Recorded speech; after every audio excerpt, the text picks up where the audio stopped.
Howdy, Pard. Howdy, folks. Howdy, everybody. Big howdy to all everybody. Big howdy. You know, that's my catchphrase. Big howdy. As you've probably, you've known for years. Uh, that's my whole thing. I'm the big howdy guy. Um, and um, big big howdy, guys. So, welcome to the stream.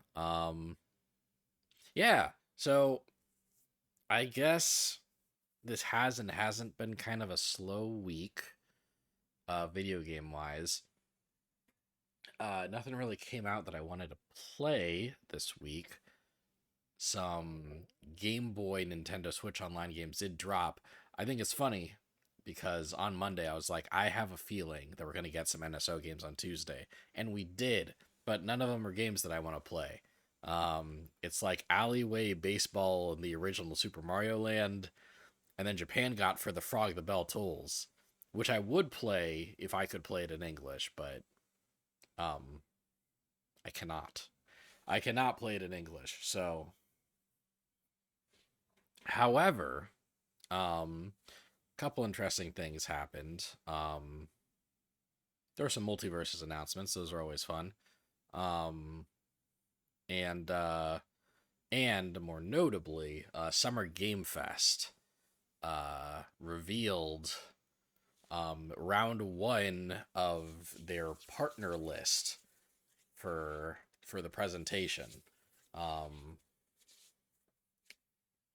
yeah, just a full list of partners that will be at the show. Um, so this stream will be an overview and prediction stream for the Summer Game Fest partners. I will, yeah, each company, I'll kind of take a look at them, talk about what they're known for a bit, um, and then for each company, I will make at least one prediction about what they'll show at Summer Game Fest. Sometimes with big enough companies, I'll make more than one. Blah blah blah blah blah blah blah. Sometimes for bigger companies, I'll make more than one prediction, but for each company, I'll make at least one. Um, and yeah, like basically, the way I'll do it is I'll talk about a company and what they're known for, and then I'll make a prediction about that company. Then I'll move to the next company. That's the plan.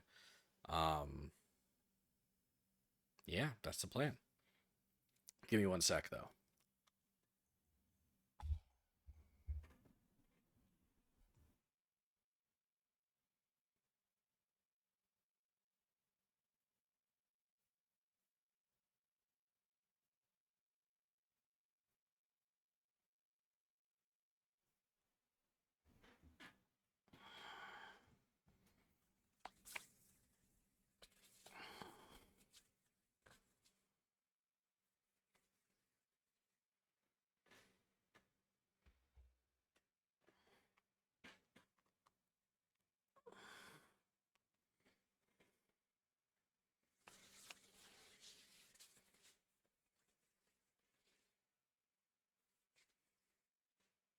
But yeah, I'm here. I'm ready to make predictions.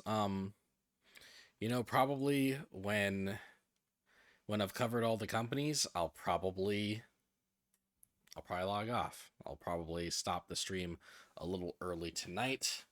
Um, or maybe it'll take me 4 hours to predict everything. In which case I won't go home.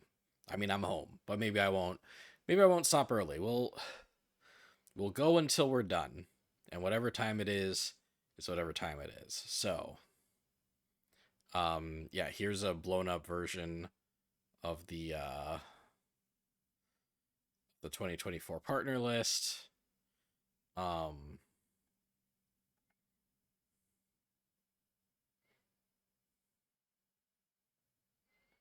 yeah, this is the whole list here. Yeah, these are all the companies that will be presenting stuff at Summer Game Fest this year. Um,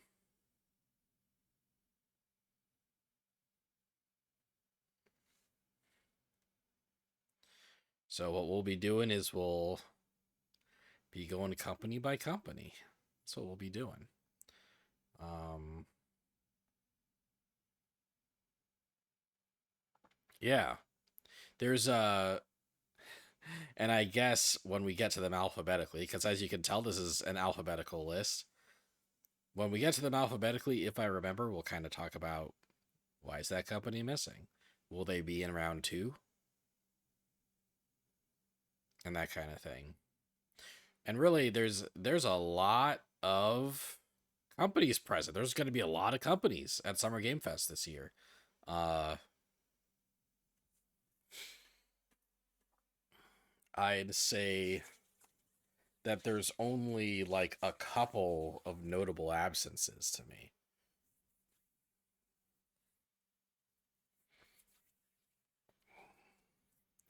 So we'll talk about those when they come up.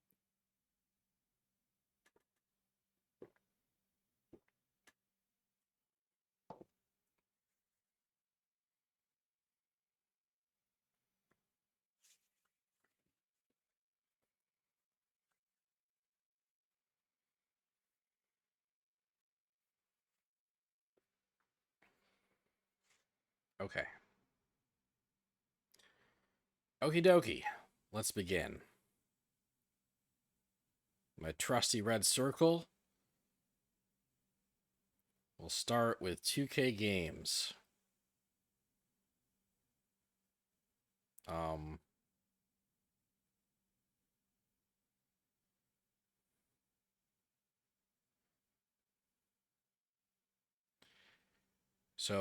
so 2K games, they're known for sports and shit. Um, you know, the NBA 2K, right? Uh, those sports games that have 2K in them, that's 2K games. They also they do some stuff besides that.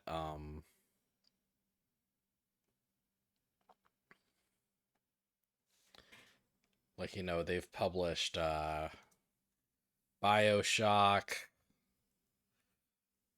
Borderlands, I think.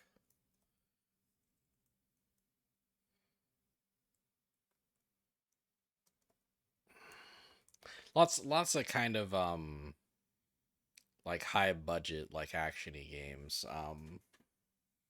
So they're gonna show something. Um, they're gonna show something. Uh, they also can do like kind of like high budget like licensed games. Like for example,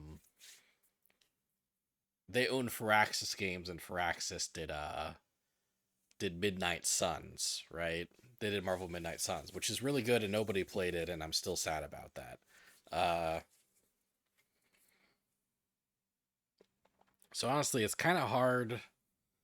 Um, to guess what 2K will bring because they're actually kind of a broad studio that has a lot of potential things to offer. Um, but we do know that one of their studios has a Bioshock game in development. So so we'll say the prediction for 2K games is a new Bioshock trailer. Um yeah.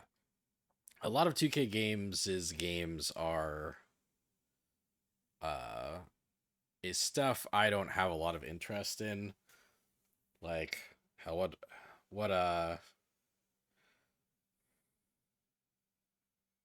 yeah, their products include BioShock, Borderlands, Civilization, Mafia, NBA 2K, PGA Tour 2K, WWE 2K, and the XCOM series, right? Out of all that, I think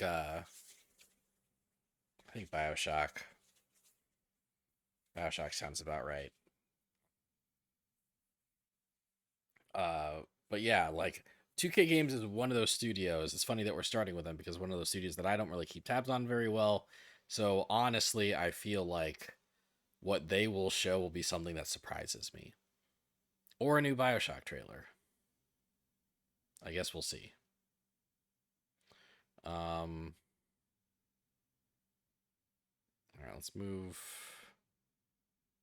If you're here for a second, up next is Amazon Games. Sure, let's just cover my head for a sec.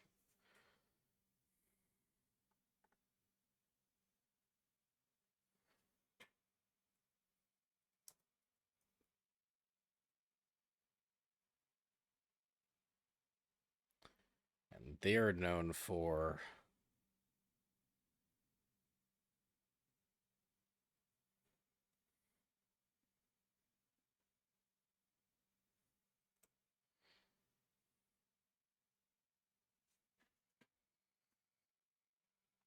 um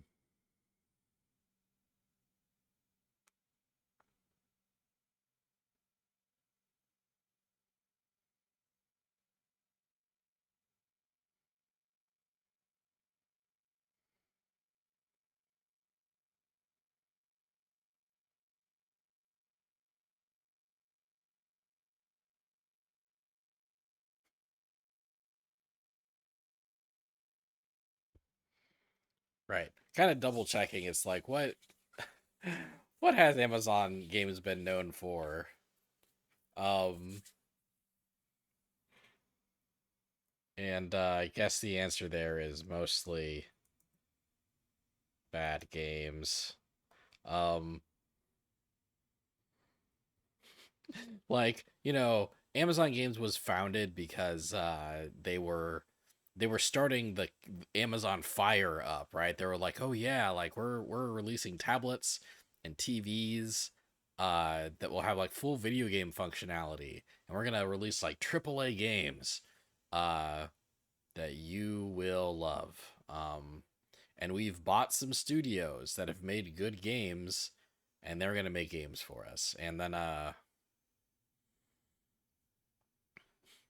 And then they canceled a bunch of their promising looking projects and have mostly released like kind of unremarkable stuff. Apparently, they've got a Lord of the Rings MMO in the works, and apparently they're working with Crystal Dynamics on a new Tomb Raider game. Um, but honestly, yeah, I figure that we will forget they showed up. That's my that's my prediction for Amazon Games. Um, yeah, I don't know. Yeah, I don't have a lot of faith in their appearance, honestly. If I'm being if I'm being perfectly honest.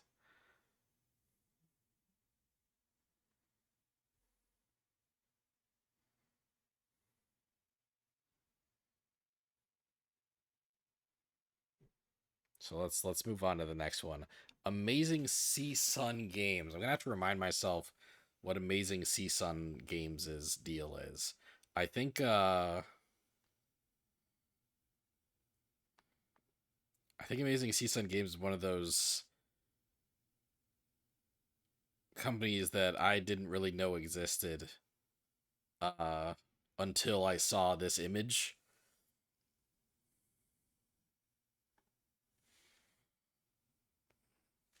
Considering the state of the Western games industry, you'll be surprised if any of those come out. Yeah, exactly, right? Like Amazon Games just has a tendency to release like to announce something interesting and then cancel it. And that was before like the like the market meltdown that we've been experiencing over like the past 18 months, and that we will continue to experience probably over the next 18 months.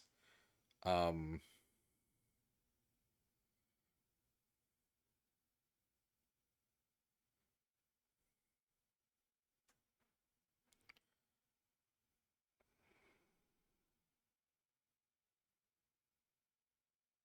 It's funny. Amazing Season Games has like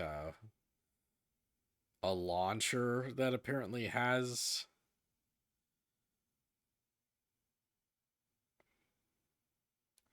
Okay, they announced a game called Mecha Break.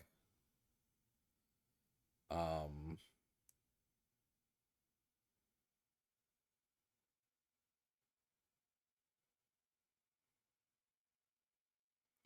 and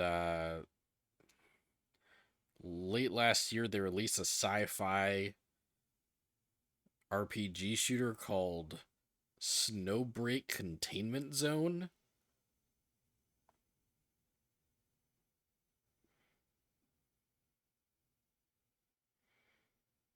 And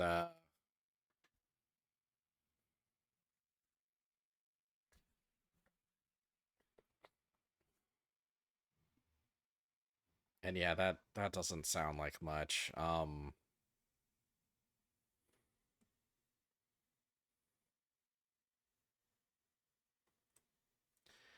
Let me.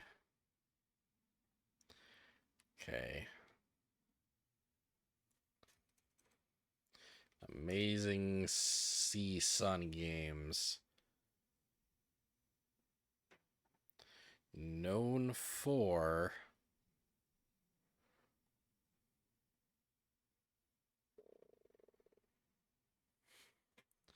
not much, really.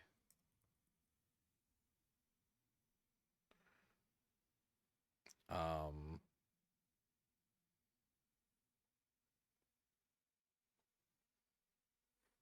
but yeah, maybe they'll announce like a stylish looking action RPG.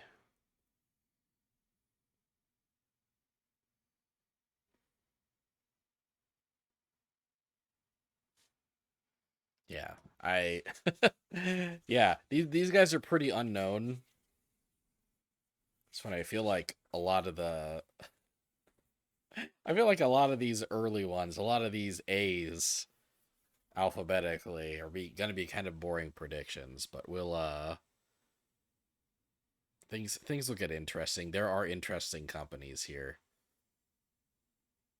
I think Annapurna Interactive is kind of interesting, honestly.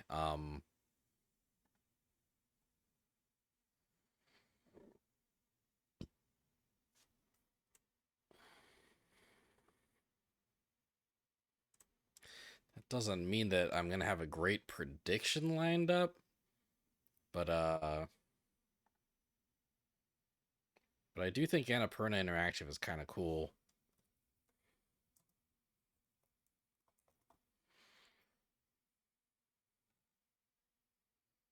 Oop.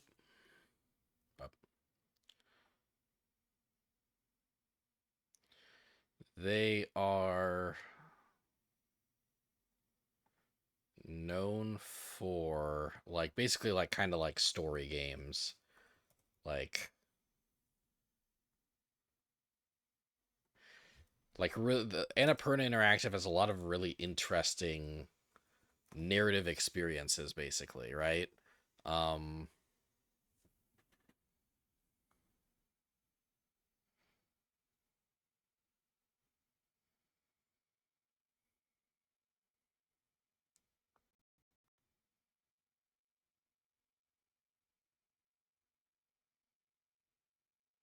like yeah, they're currently working on like a Blade Runner game, Blade Runner 2033 Labyrinth. They're currently teaming up with Konami to make a new Silent Hill game. Um, and they have some cool like story based like indie games in the works. Bounty Star, Flock, Ghost Bike. They just released Lorelei and the Laser Eyes, and it's the Edith Finch team. It's the Edith Finch publisher, rather. They're the guys that publish Edith Finch. They also published Cocoon last year, and Storyteller. Uh, so yeah, um, so yeah, I predict that they will be showing off their Blade Runner game. but we will also see from Annapurna like a fucking cool indie game. Like, yeah, they will be the publisher of a really fucking cool looking indie game. Just something really creative that I wouldn't really be able to predict, you know, like something like maybe I don't know, maybe like a choice based like time loop game with like action sequences. I don't fucking know. But it'll be cool. Yeah, Annapurna Interactive will have something cool there. And the Blade Runner game will look fine.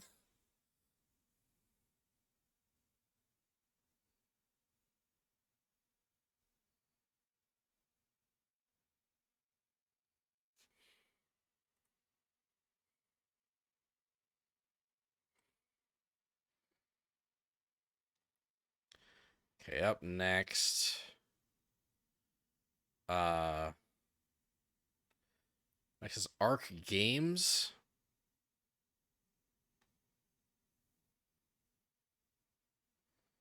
Actually, let's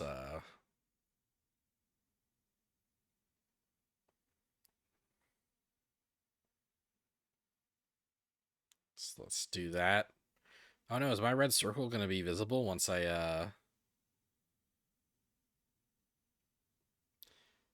visible enough, I guess, yeah.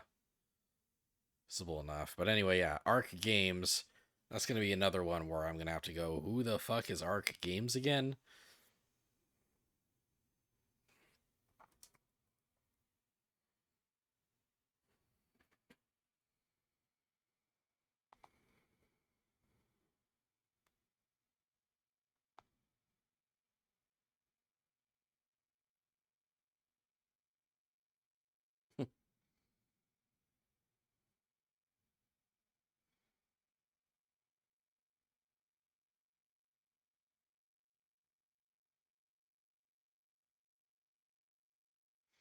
Oh, Arc Games are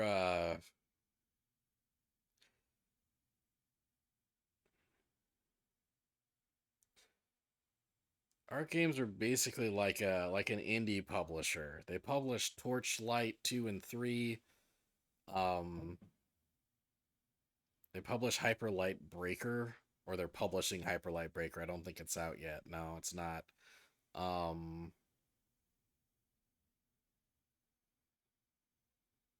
Publishes a game called Gigantic. Um they're the publisher of the Neverwinter MMO. Um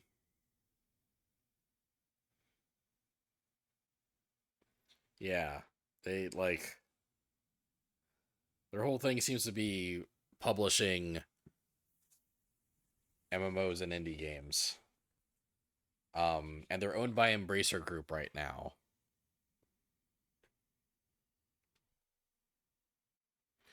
Um,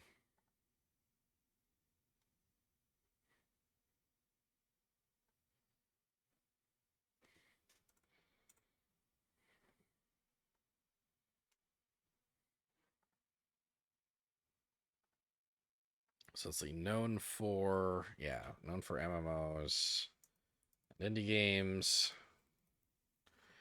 Um, Honestly, yeah, maybe I don't have to get too crazy with my prediction here. Uh,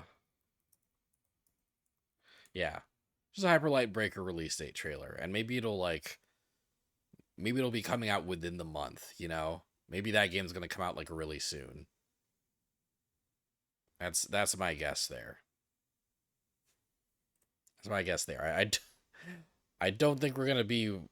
I don't think our minds are gonna be blown by Arc Games at the presentation, but I'm sure they're working hard and on whatever they're doing. Okay, here's some companies that I like know enough to talk about. Okay, so Atari.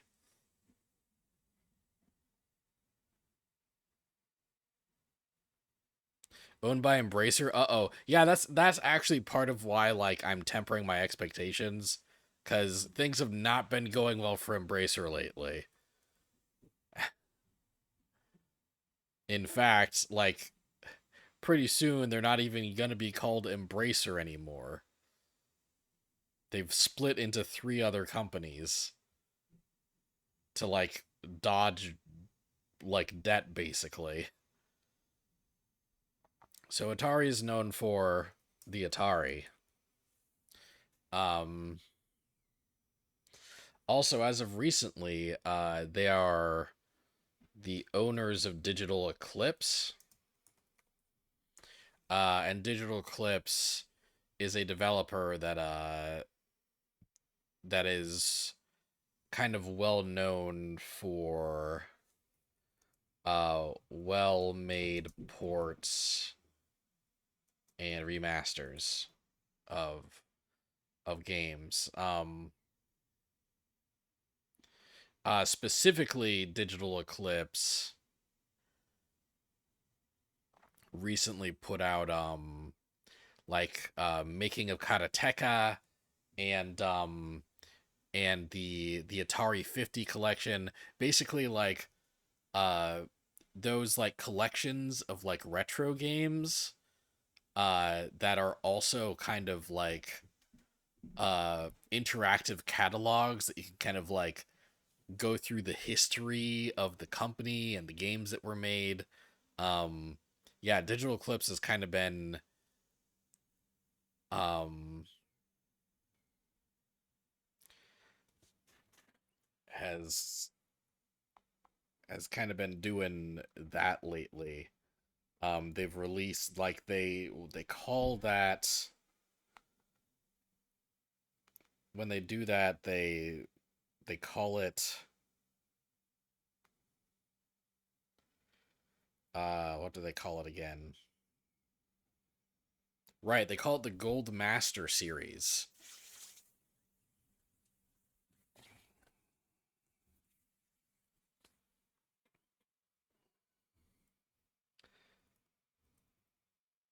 Yeah, they call it the Gold Master series, and they've released two games in the Gold Master series already. Uh, the Making of Karateka and Llama Soft, the Jeff Minter story. Um, and they've it looks like they've taken a little less than a year to make each one, or rather, like there's been a little less than a year between each one. Like Making of Karateka came out August 2022, and then or rather it came out August 2023, and then like the Jeff Minster story came out like February 2024, right? So so my prediction is that we'll get Goldmaster Series Volume 3. Um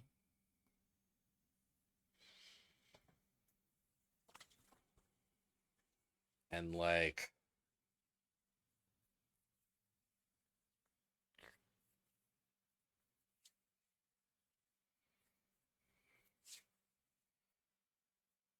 um please be a company that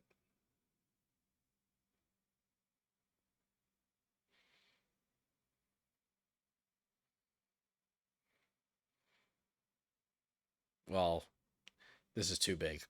I hope weird old fighting games. I hope it's a compilation of weird old fighting games. That's just what I want. I don't think that's necessarily what we'll get. The best thing Atari has done in the past few years was convince Soldier Boy to buy a bunch of Atari cryptocurrency, which made him think he owned the company.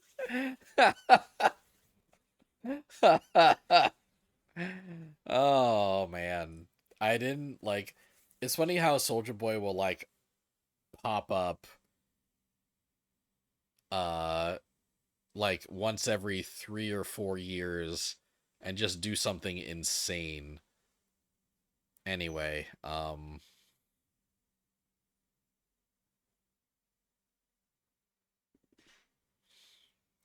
Anyway, yeah, I think we're gonna see a new Goldmaster Series game because Goldmaster Series seems to have been going pretty well for them. Uh, and hopefully they'll have they given up on crypto shit at this point, or are they just still like are they still selling it to Soldier Boy specifically? All right, up next, Bandai Namco.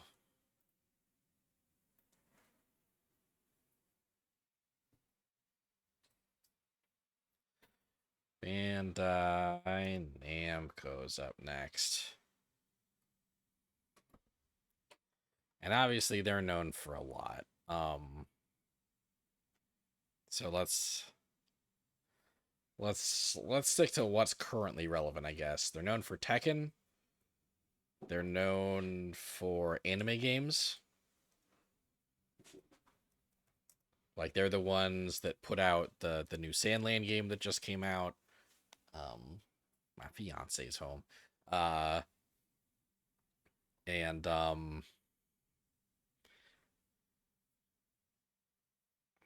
and you know, if a big name anime, like a high budget, like big name anime video game just came out, it's probably Bandai Namco that publish it. Dragon Ball Fighters, you know, uh, I want to say the Jujutsu Kaisen game was Bandai Namco, but maybe I'm just assuming that because Bandai Namco makes so many anime games.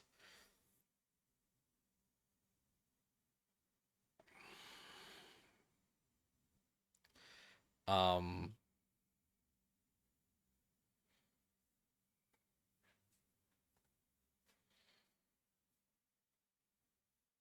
so predictions, what they'll bring to the table. Uh,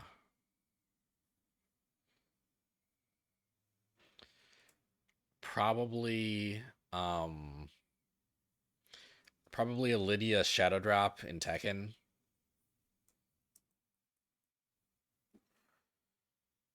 Like they just teased her in their season 1 thing. And I guess really they could save that for Evo, maybe. Maybe they'll save that for Evo. Uh but maybe they'll show off Lydia at the Summer Game Fest. And then at Evo they'll just, they'll just tease new characters. And Lydia will be playable at Evo. And then yeah, Bandai Namco will definitely show off they'll definitely reveal like some kind of anime game. Oh, you know what? You know what else they're known for? They're known for Tales. Have we have we do we know what the Tales team is working on?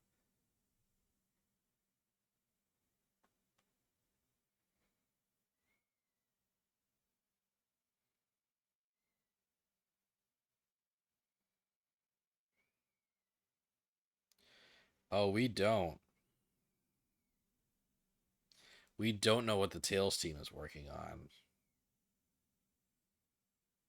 And there hasn't been a Tales announcement. There has like Tales of Arise came out in 2021, and that's the last we've heard of Tales lately.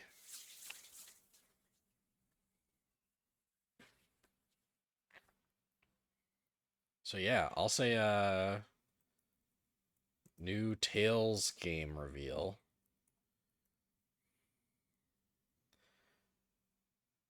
But then also there will be an anime game announcement. They will reveal some kind of anime game. I need to think.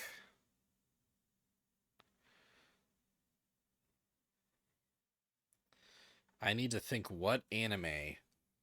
Bandai Namco really loves teaming up with Shonen Jump specifically. So like what is some big anime owned by Shonen Jump lately? Like they just released a Jujutsu Kaisen game kind of recently. It could be. I don't think Bandai Namco publishes. I don't think they publish the Dragon. No, the Demon Slayer games. I don't think that's Bandai Namco. That's like Aniplex just publishes those themselves for some reason.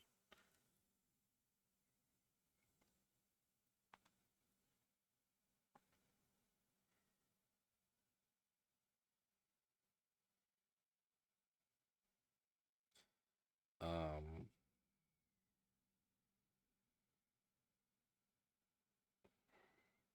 yeah.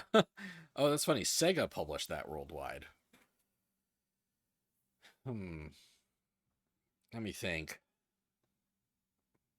Maybe ooh.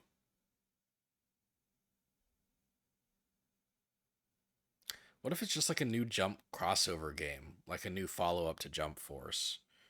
Um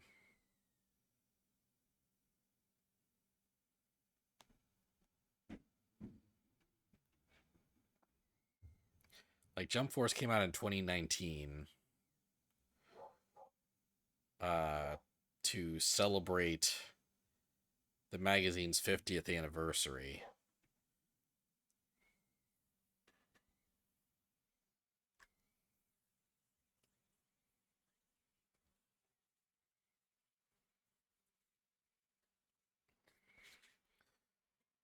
So let's say, yeah, let's say they'll a new Jump crossover game.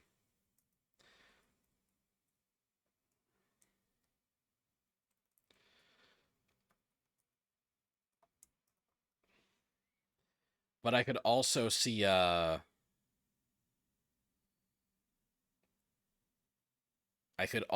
them just putting out a new My Hero Academia game. I don't think we've gotten one of those in a while, and that feels like easy money.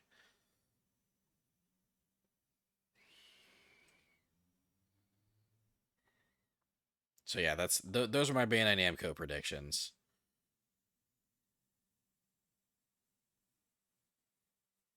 Let's look at another.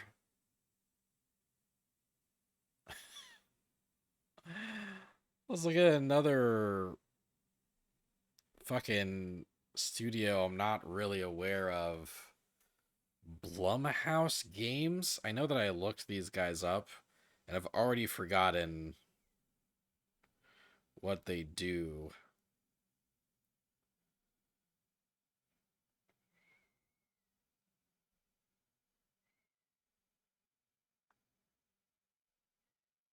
Oh yeah,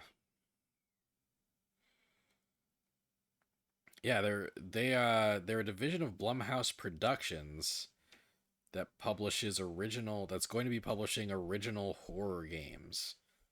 Um, and original could kind of imply that they're going to come up with a brand new IP. Um,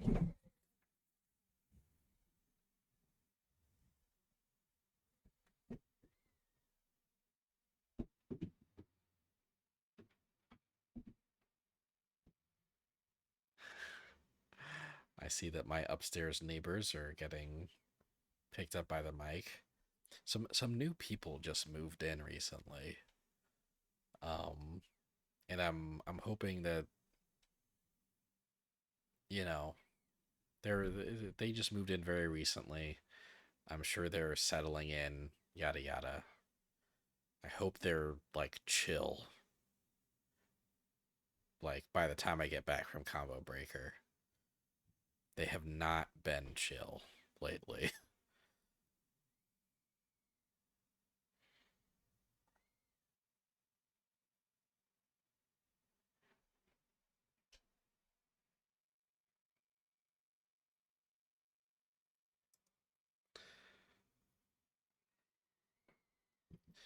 So I guess they're known for being owned by Blumhouse Productions.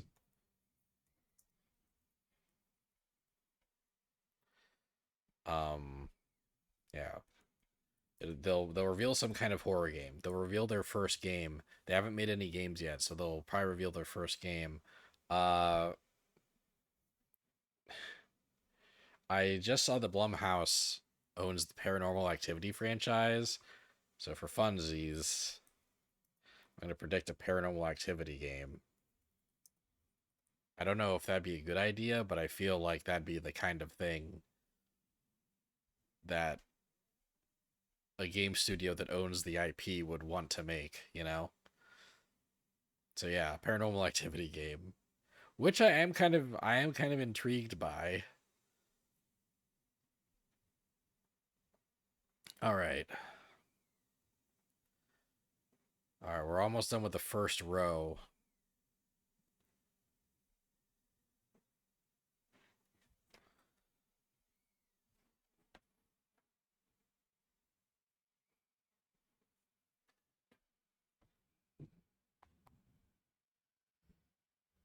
Um so yeah, up next is Bokeh Game Studio.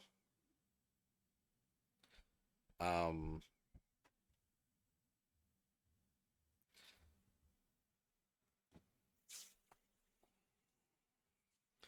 it's uh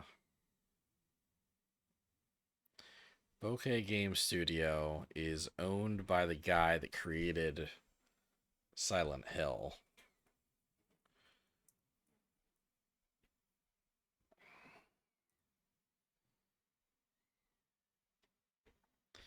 I'd say that's the guy that made Silent Hill. And they've been working for the past few years on a game called Slitterhouse.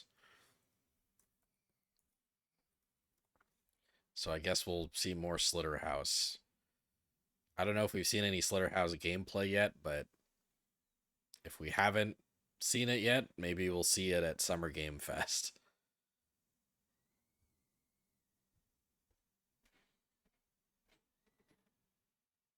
All right.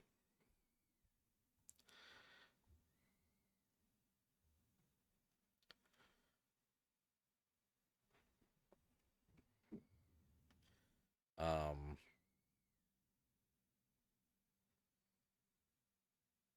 let's get to the next row, shall we?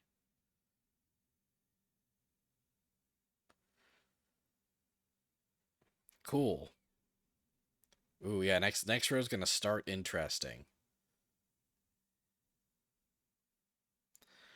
Capcom. Capcom's gonna be at Summer Game Fest this year.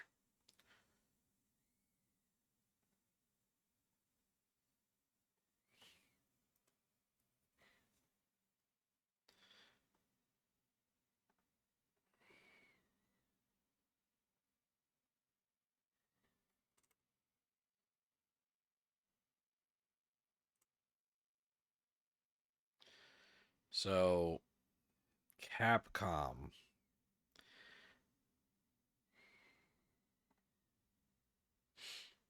Capcom is known for so fucking much. They're no, they're like, yeah, they're known for like a bazillion fucking games, right? Mega Man, Street Fighter, uh, Monster Hunter, Resident Evil,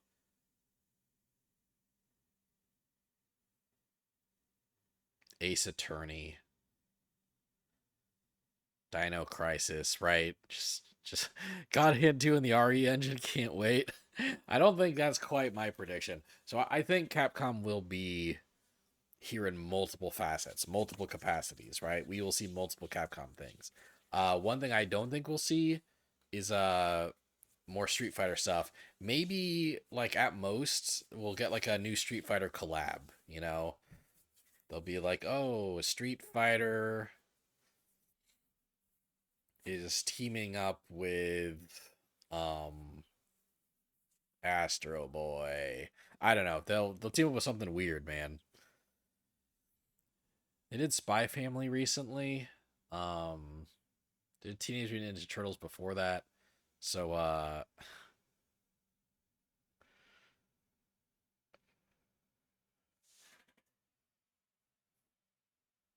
one thing that crossed my mind is just like a Power Rangers collaboration, but I feel like as a Japan owned company, that'd be kind of like murky waters, like collaborating with Power Rangers, which is so like strangely intertwined with Super Sentai over in Japan. Anyway, yeah, that's not even an official prediction. So let's see. Uh Last year at the Game Awards, the thing that finished the whole presentation, the thing that finished the Game Awards was Monster Hunter Wilds. So I think we'll see some MH Wilds gameplay and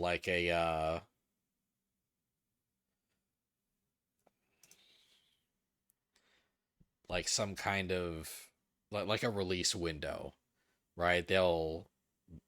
I think they said 2025 before, so now they'll be like, "Oh, spring 2025." And yeah, I think we'll get to see a little more of Monster Hunter Wilds. Um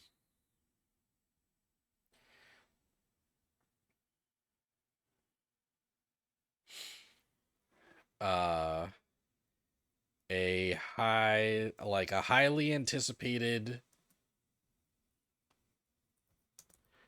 re-release.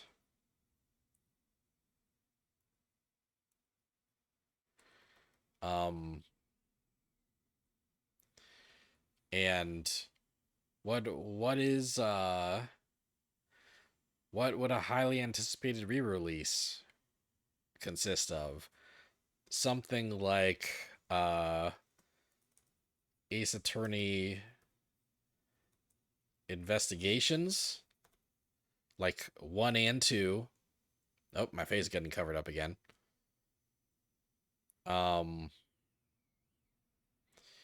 Something like a compilation of their 3D fighting games. Rival Schools, Star Gladiator, Plasma Sword, Tech Romancer. Yeah, basically the 3D fighting games that we haven't seen re-releases of for a really long time. And Mega Man Legends Collection. Um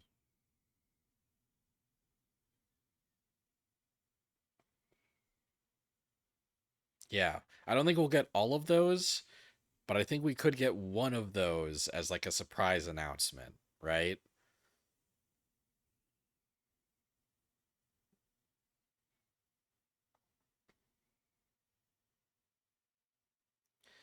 And then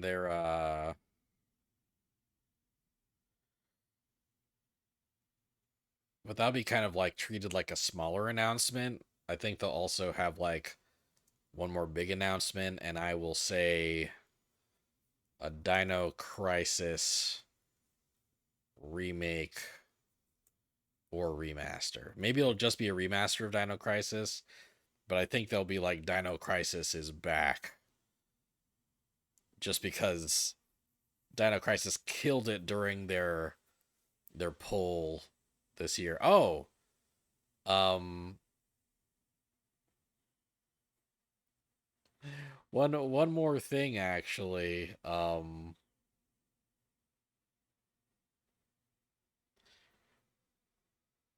Uh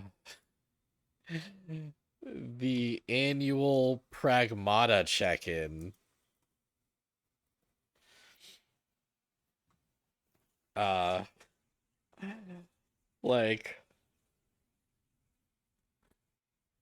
last last we heard, right, like a little while back, like they were like, "Oh, Pragmata's still in development. It's coming out 2024." And then in 2024, they were like, please wait a little longer for Pragmata." So I think maybe Capcom will show off Pragmata and be like, "Look, the game's real. The game's real, okay? It's not coming out this year, but we're gonna give it a new release date of like 2025 or something."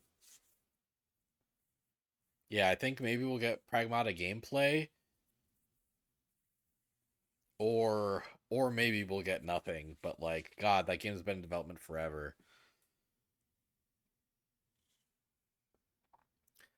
A new Mega Man would be cool. It's been 5 years since 11, and they're basically out of Mega Man game support. Not true. As you can see, they haven't brought over the Mega Man Legends games, and I think Mega Man Legends collection could be pretty cool, right? Like, because you might be like, hey, Mega Man Legends only has two fucking games. Not so. I think it'd be really cool if they did a Mega Man Legends collection that had Mega Man Legends 1, Adventures of Tron Bonne, Mega Man Legends 2, um there was like a little like Mega Man Legends 2 like prequel demo that only came out in Japan. It'd be cool if like we got some version of that in the collection. And then the Mega Man Legends 3 demo that never got officially released, but was finished. They made it for the 3DS and it was ready to go, and then they just canceled the entire game instead of releasing that demo.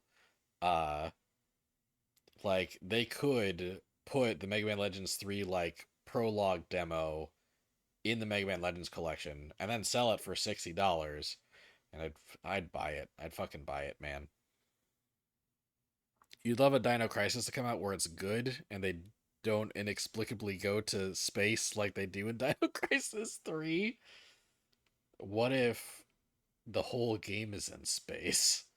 What if the new Dino Crisis is just the crisis is that the dinosaurs are in space and you have to get them back to Earth because space isn't where the dinosaurs should be. That sounds like a compelling video game if you ask me. It's actually going to be a crossover between Dino Crisis and Pragmata. That's where the Pragmata check-in comes in. Okay, well yeah, those are my Capcom predictions. Sadly, that is literally Dino Crisis. Holy shit. That's incredible. Um but yeah, I feel like Capcom titles will make multiple appearances, and at least one of like the hype reveals of the whole present of Summer Games Fest will be some kind of Capcom thing. So even if none of my specific predictions come true, I think that broad prediction will. All right, Day of the Devs.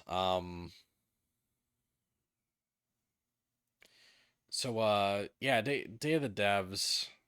I almost don't even want to like type this out, but it feels unfair if I didn't type this out for Day of the Devs when I have been for everyone else. Uh Day of the Devs is known for showcasing indie games.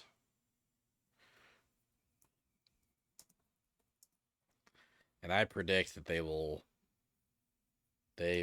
showcase indie games.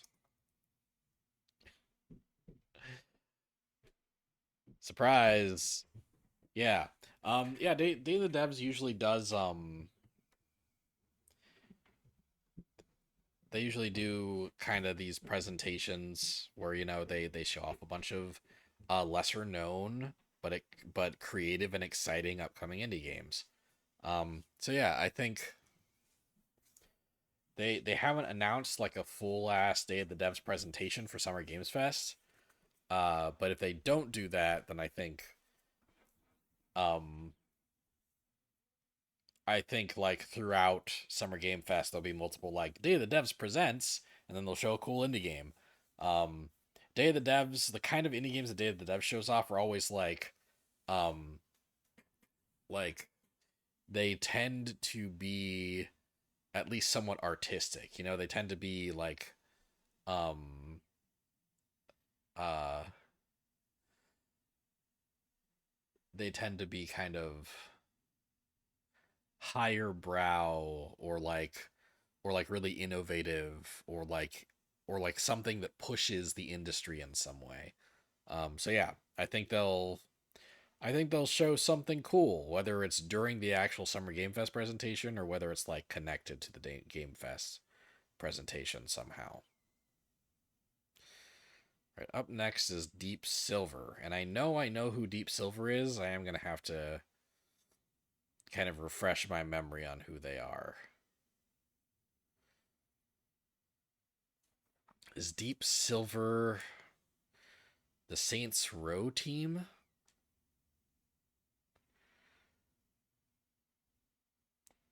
I feel like Deep Silver might be the Saints Row team. And they're, you know, they I think they're currently owned or were owned until very recently by Embracer Group.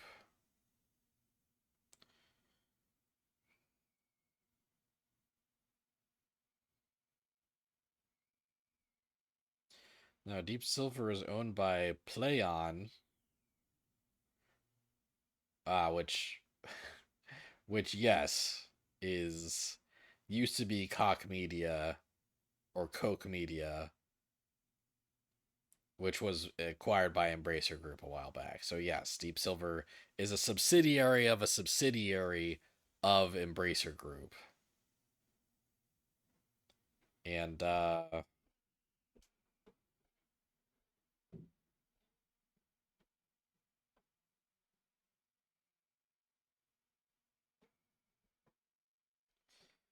yeah, Deep Silver's made all kinds of fucking games.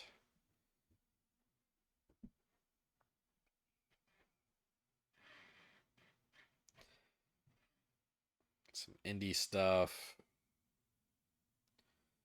Um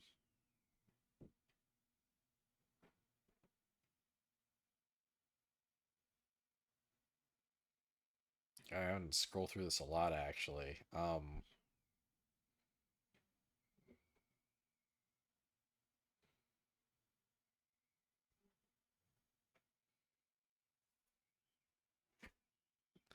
I guess the big ones that they're known for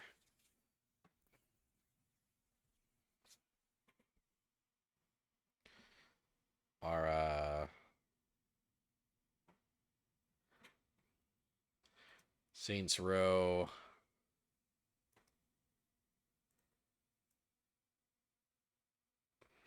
Metro, and Dead Island.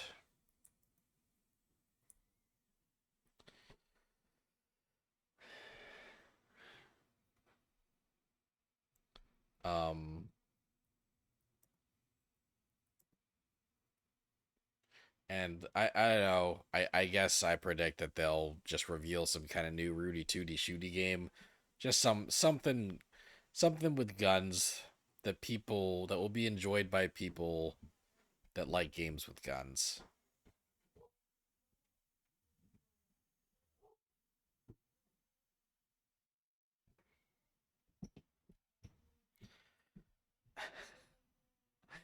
How does that sound to you guys? Like the fucking thuds. Like it sounds to me like someone is like dropping a bag of bowling balls like on the floor upstairs.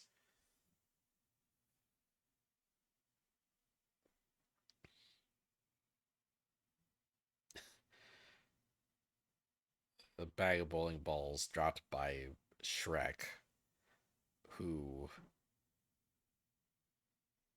has been stomping around for about half a minute prior. You can't hear him. I guess that's good. I feel like the mic feedback does seem to be picking them up. Not not constantly, like they're not making noise right this second, but but it does seem to be happening periodically.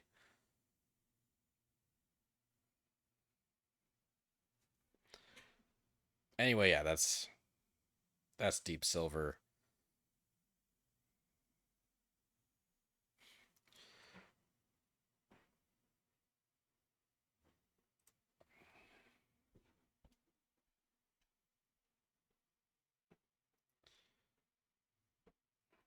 Okay, so up next is Devolver Digital. Have When was the last time Devolver did like a big stupid like presentation? Like when was the last time we got a Devolver Direct? Did they skip that last year? Did we not get that last year?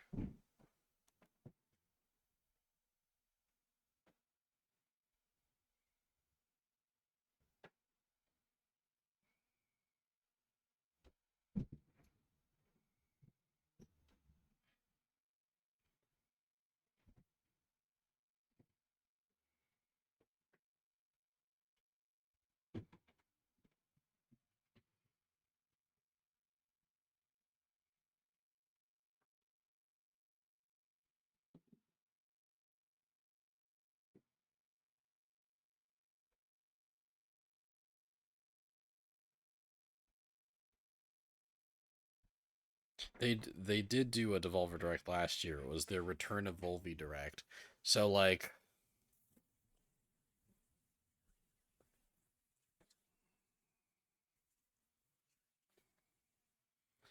um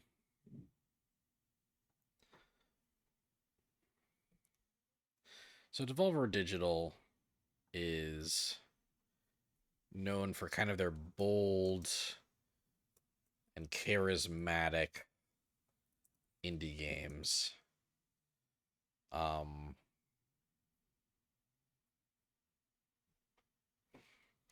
and I predict another Devolver Direct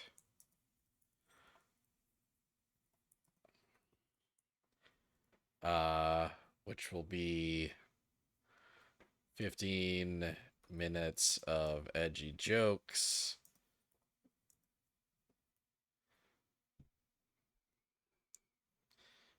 and two actual game announcements.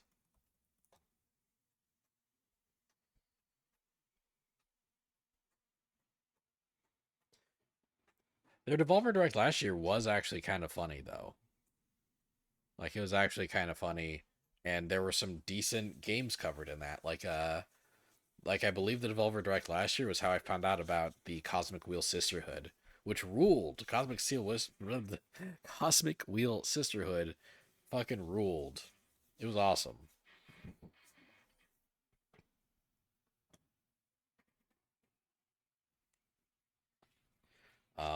So yeah, I think they'll show some good games.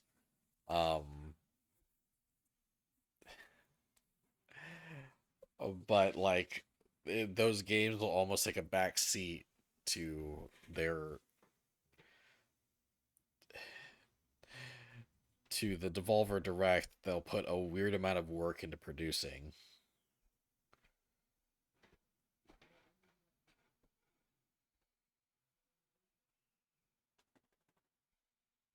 You're excited to possibly see Suda51 show up for a bit. Also, you hope to see a release date for Plucky Squire. I would love a release date for Plucky Squire. And that's right, I forgot that Suda51 was like Devolver Digital. Are they publishing Suda51's new game? Like I think we saw like we've been seeing very brief glimpses of it lately. Or Suda51 doing that with Grasshopper?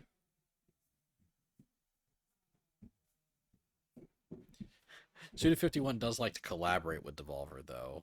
Like he was like a host of a Devolver Direct, I think, at some point, right?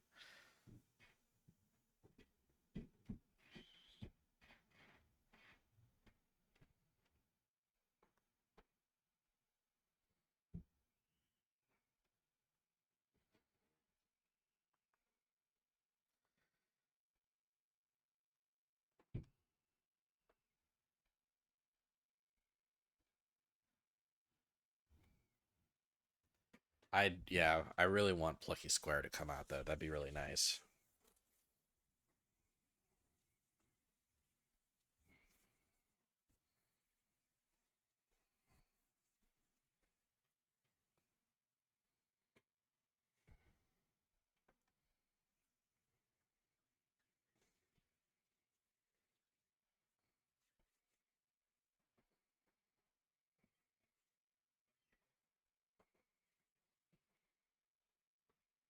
Oh no, he's just friends with Devolver Digital people, so he shows up for comedy bits and then leaves.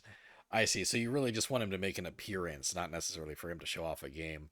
Um, yeah, that's funny. That'd be funny.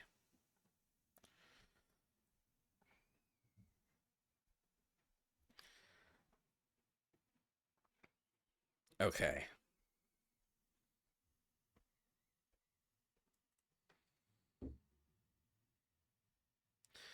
Up next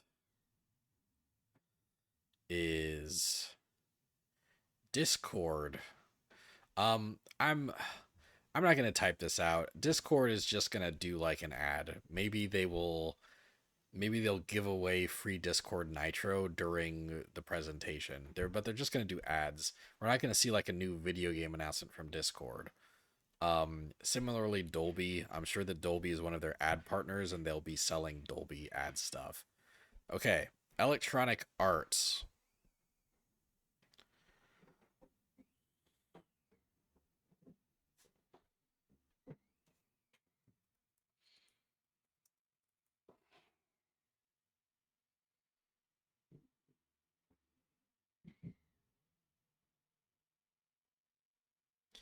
Uh,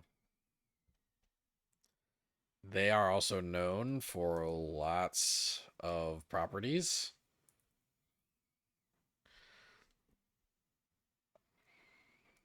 and uh, for being a bad company. Um,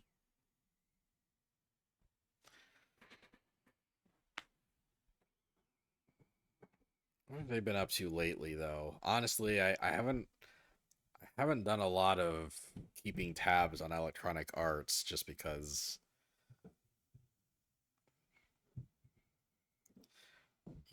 I've just been tired of them lately.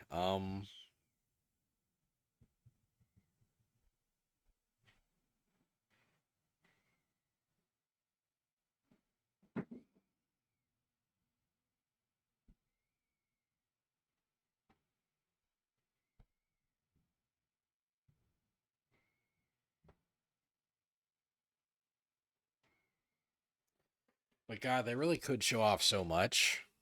Um, could really show off so much. They've got that new Dragon Age game in development. Um,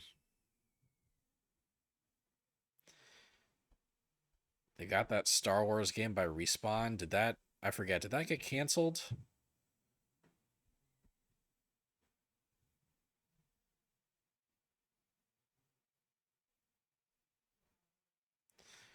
That Star Wars strategy game. No, apparently that's still in the works. Um, we got a new skate game. Apparently, Plants vs Zombies 3 is in development. A sequel to Star Wars Jedi Survivors in the works. They've got that Iron Man game from Motive Studios,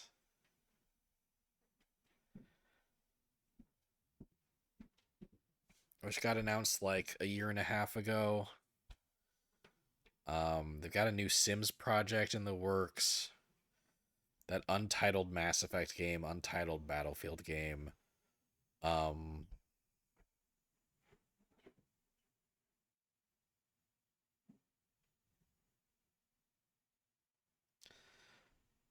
some Marvel projects.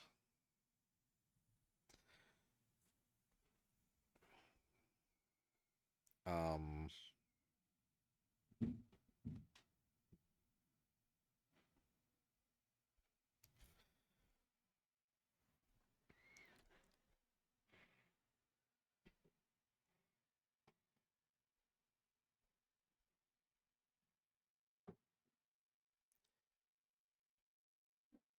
right. I just want to double check. It's like, is Electronic Arts working on that Black Panther Captain America game? And no, that's Skydance. That's Skydance. So I guess what I would predict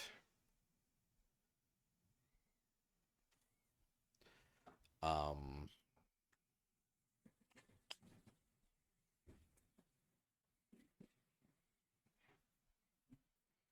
I think we'll specifically see the Dragon Age game, and they'll show the Iron Man game off a bit. Um,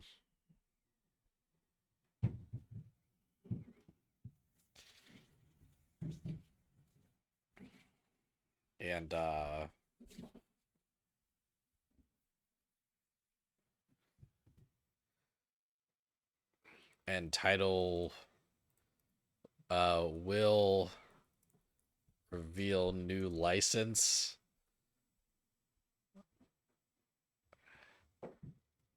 No gameplay or visuals.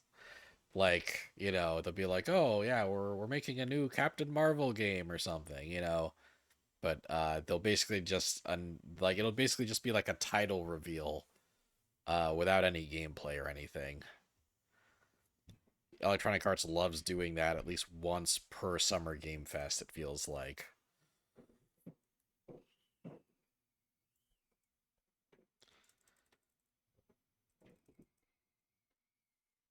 Oh, you know what? Also, maybe also a new Joseph Fares game. Like, maybe a new game from the It Takes Two guy.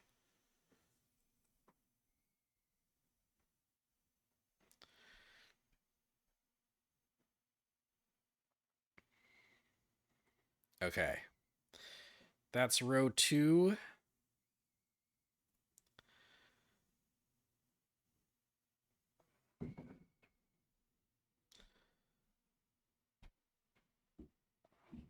Up next is a company called Embark.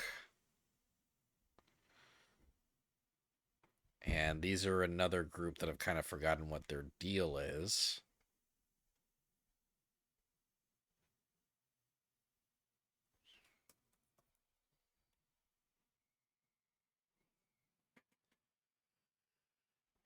Embark, can you remind me what your deal is?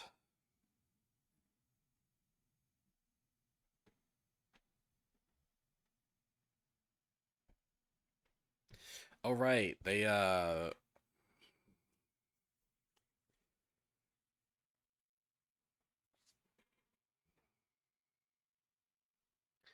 they're working on like this shooter game called like The Finals.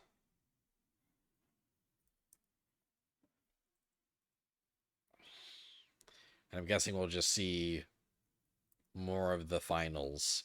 I keep being very like barely aware of The Finals. Like whenever I see The Finals, I'm like, I know I've seen this game. I know I've heard this game before, but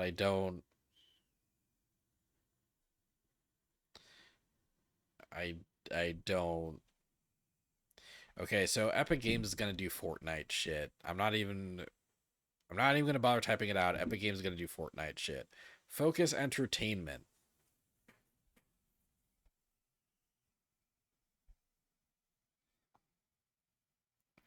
What's Focus Entertainment doing again? They're a French video game company.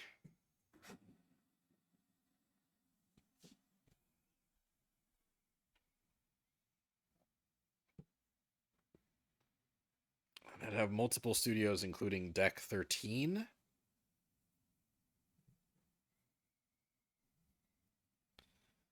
Um, .mu.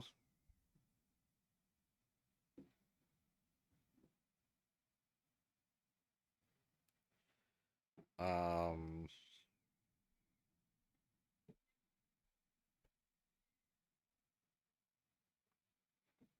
Dovetail Games.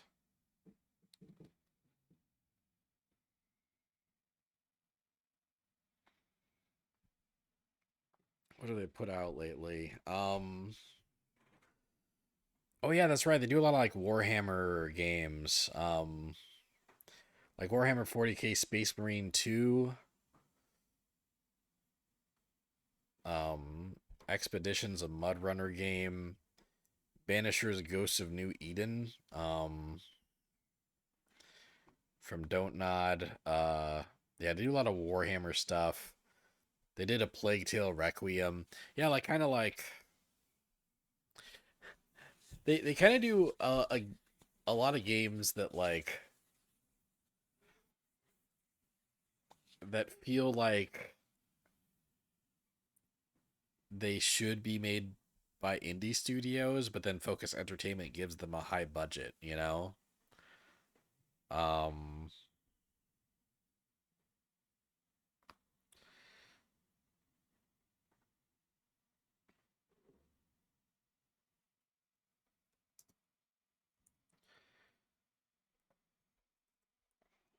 um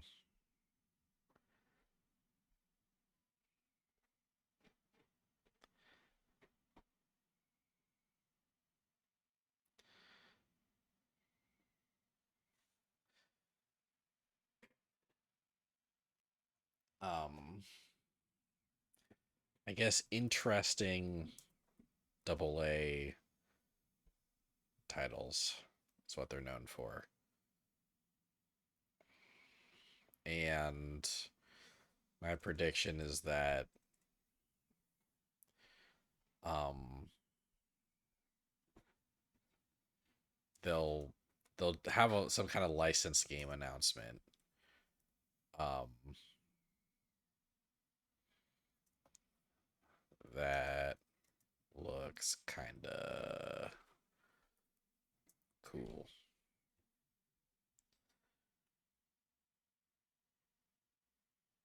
Yeah.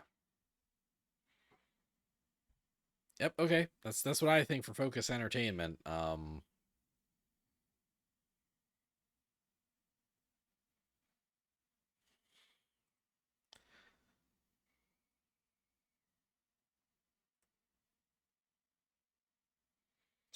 I wouldn't be able to guess offhand what license Focus Entertainment would grab, but I think it'll be something like unexpected. And up next is Funcom. God, so many companies in the industry with like such like filler names, you know, like I don't know. I don't want to be rude to Funcom.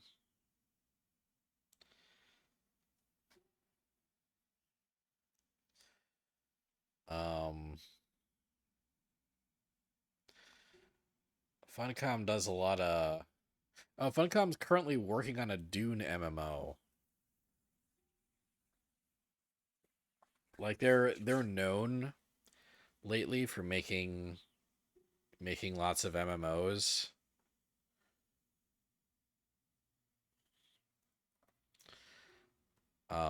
So I think they'll just show the Dune MMO and they'll just be like, and I'm proud to announce the highly anticipated multiplayer online Dune tie-in game.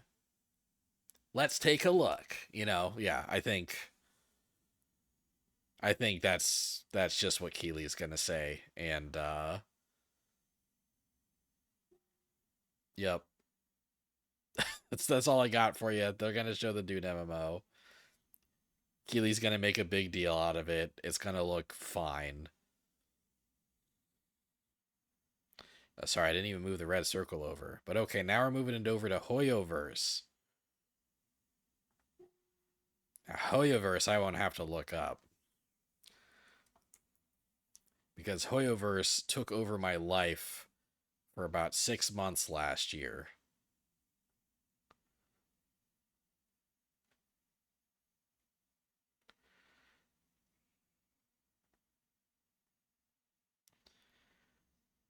Hoyoverse is known for Genshin, Honkai,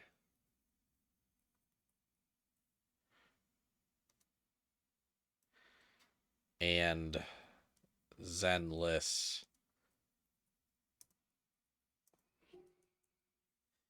Um, And I think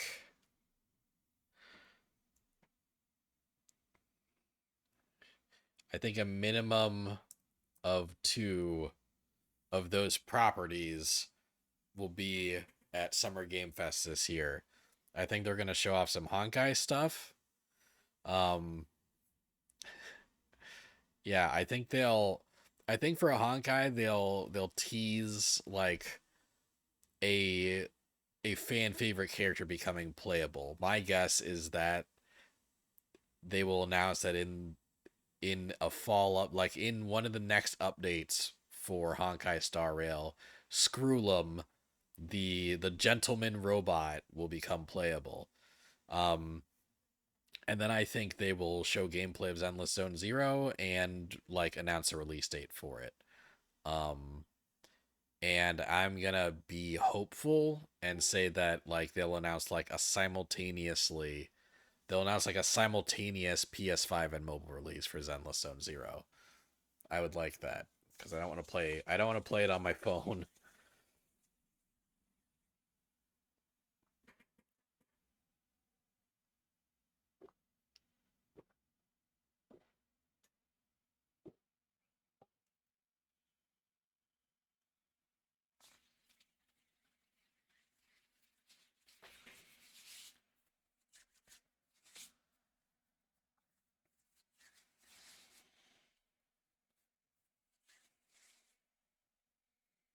Okay.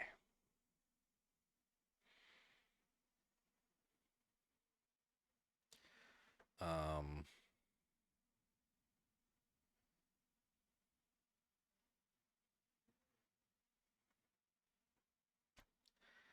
let's see what's next. I am 8-bit presents. So I am 8-bit presents mainly just does like music. They mostly just like do like music performances, usually video game music. So yeah, they'll show music. They'll show music at Summer Game Fest presents. I don't know what this company is. What is this game company? Letter A with Halo over it.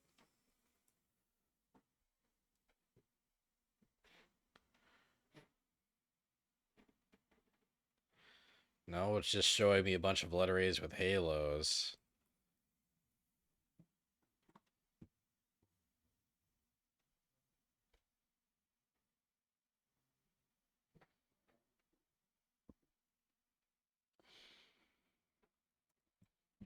Why with the Halo game company? No, I'm just getting a bunch of results for Halo, the video game.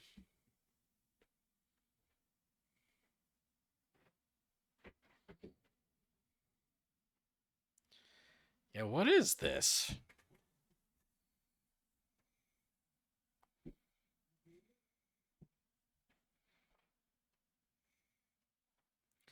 One sec. I'm gonna see if I can figure this out.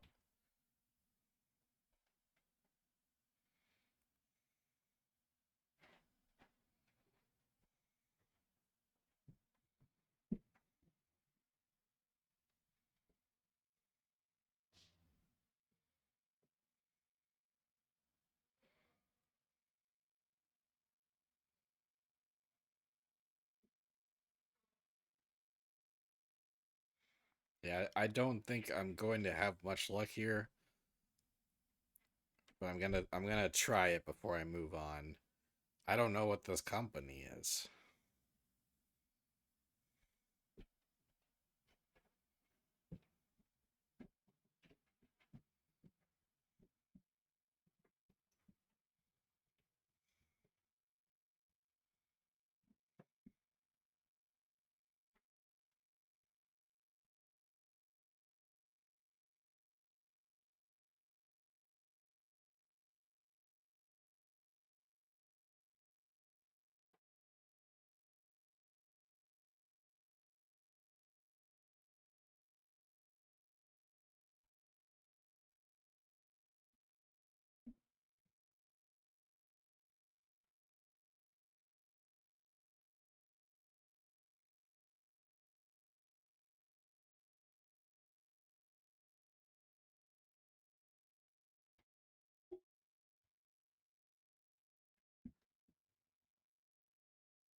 Okay.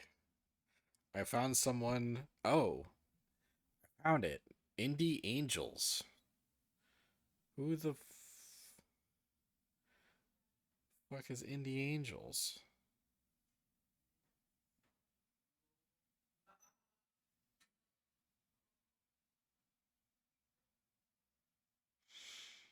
Oh, Indie Angels is an indie publisher. They publish indie games like Goodbye Volcano High, Operation Tango, Last Epoch.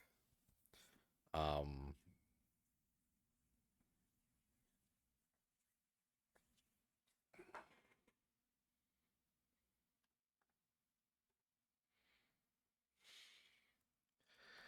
Indie Angels.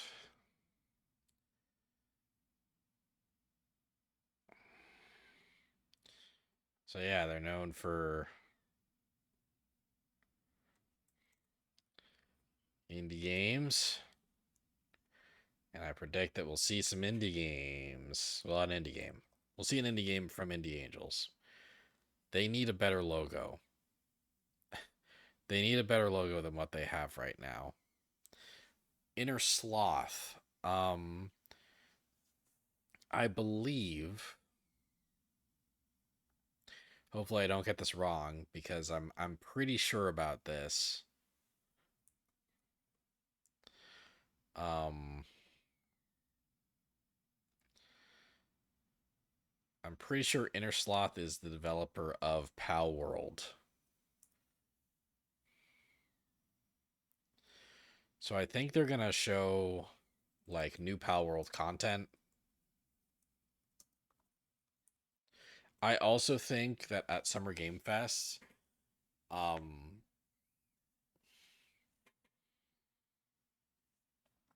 like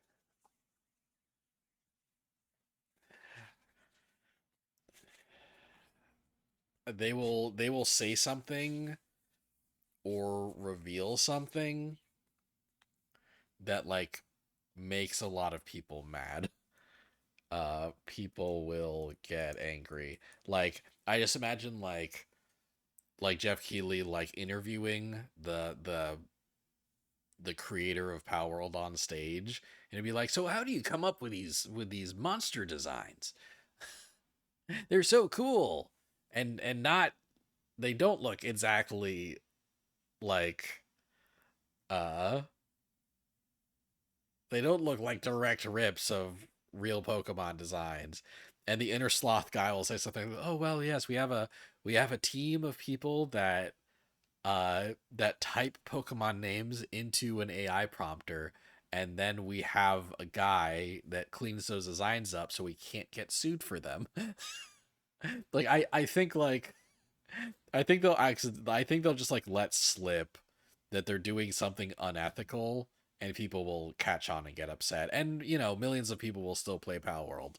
But that's just the feeling I get. I just have a feeling that like they will kind of slip up and show even more than they have lately that they're kind of an unethical and shitty company. But maybe that's just what I hope in my heart of hearts. Who can say? Iron Mace.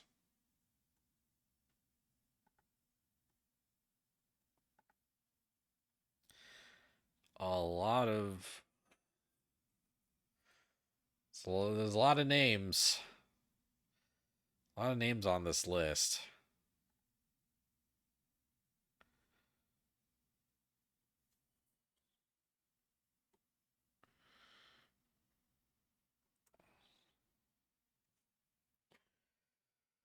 Iron Mace, what do you do again, Iron Mace?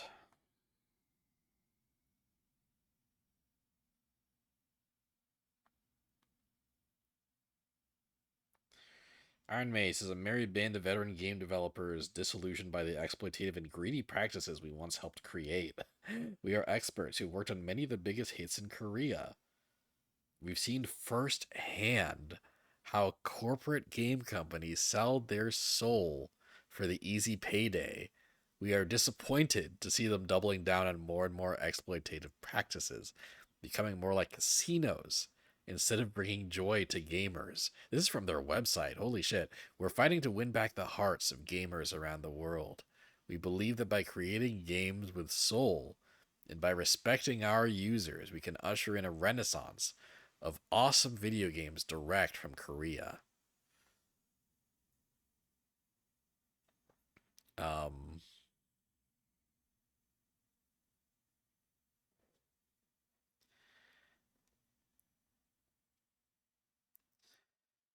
they're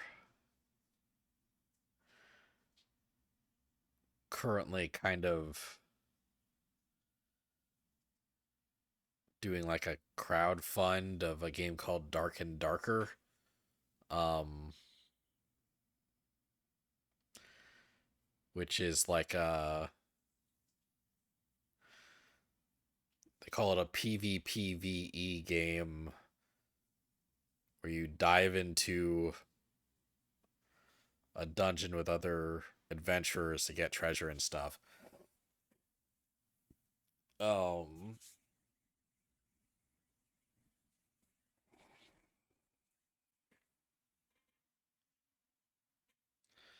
so they're known for saying, "Look, the Korean game industry prediction gameplay of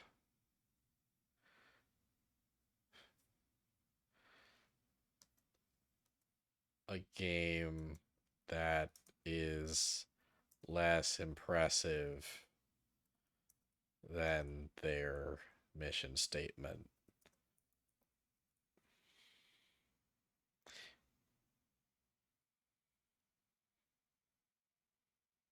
Maybe that's kind of a rude prediction, honestly. I hope they show us something really cool. Um, the game description I just saw on their site was not incredibly remarkable, but I do their mission statement's very bold and very aggressive. So I hope they like, put their money where their mouth is and show us something really cool, you know? I hadn't really heard of these guys before now. I'm rooting for them, but yeah, my hopes for them are high. I don't think my expectations for them are currently high. They'll have to earn that, I guess, you know?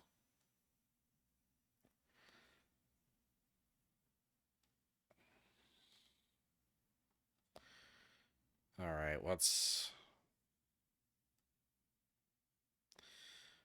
next? Giamma Games. God, when was the last time like we talked about a company that I knew about? Giamma Games.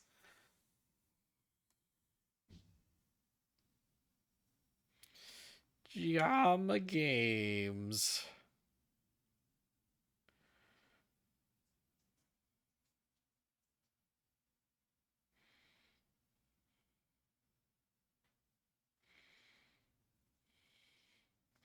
They're working on a game called Enotria, The Last Song. Enotria, The Last Song is being made in Unreal Engine 5, coming to Steam, Epic Game Store, and next gen consoles. A vast sunlit world awaits you in Enotria. Become a mask of change and free world of unwilling actors stuck in an eternal script not of their making. I mean, that's kind of cool. The eternal play. The world has been gripped by the Canovatio, a twisted eternal play that keeps the world in a natural stasis. What's the game like? Don your fallen ones' masks to take on their roles, enabling new ways to play, each with its own strengths and weaknesses. Ooh, there's a skill tree.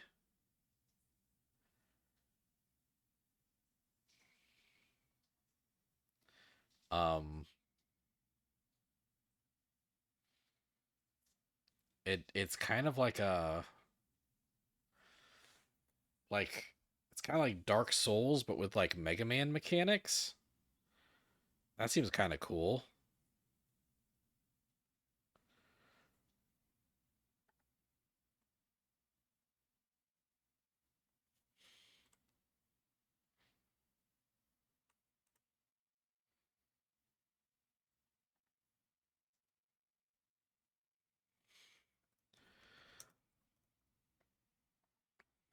Um,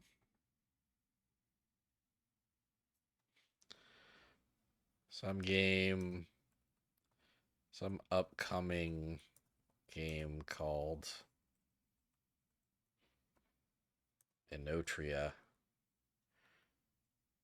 Uh, Inotria. Yeah, they'll show Inotria. Hopefully, it looks cool. Conceptually, it seems actually kind of pretty fucking cool. So I hope that's good. Level Infinite.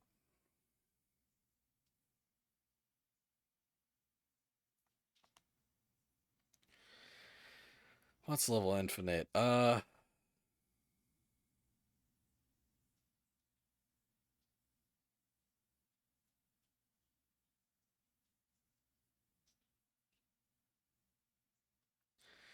Oh, they're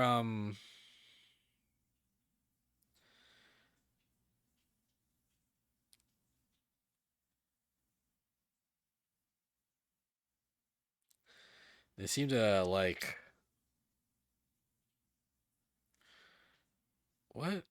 Yeah, what does Level Infinite do? It like they seem to collaborate with a lot of like other game companies.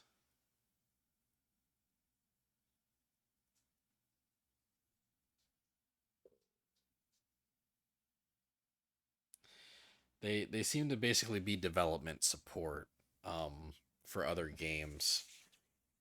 So like yeah, I guess I'll just keep doing that. Um Magic the Gathering.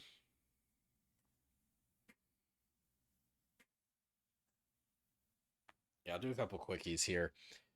Magic the Gathering is they're probably like they might do like an ad for Magic the Gathering Arena, right? They might like show off whatever that game's up to. Um, they might announce like an MTG like collaboration with like a video game, like Tekken Magic cards or something. Um, but yeah, I think mostly their presence will not be much. Meta is VR, right? They'll show off VR games, and I don't really feel like talking about or predicting VR games, but they will. I'm sure they'll show off several VR games, and they'll look fine, I guess. Okay, NC Soft.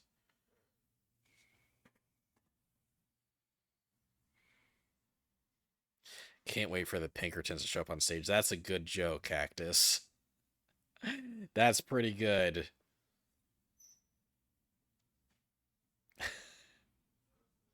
Yeah, I hope that like as long as we live, no one forgets the Pinkerton thing. I hope no one forgets that like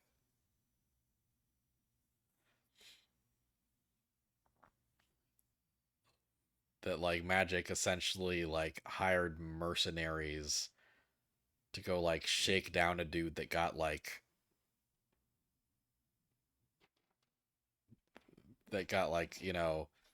uh early copies of Magic cards. Fucking fucking ridiculous.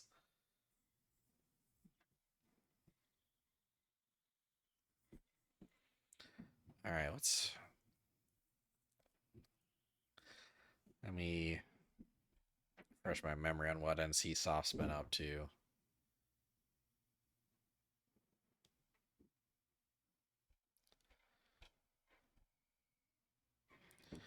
Oh yeah, Blade and Soul.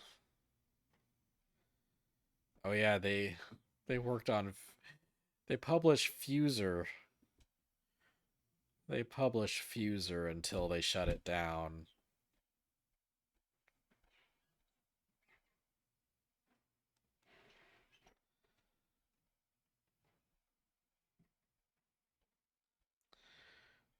Um,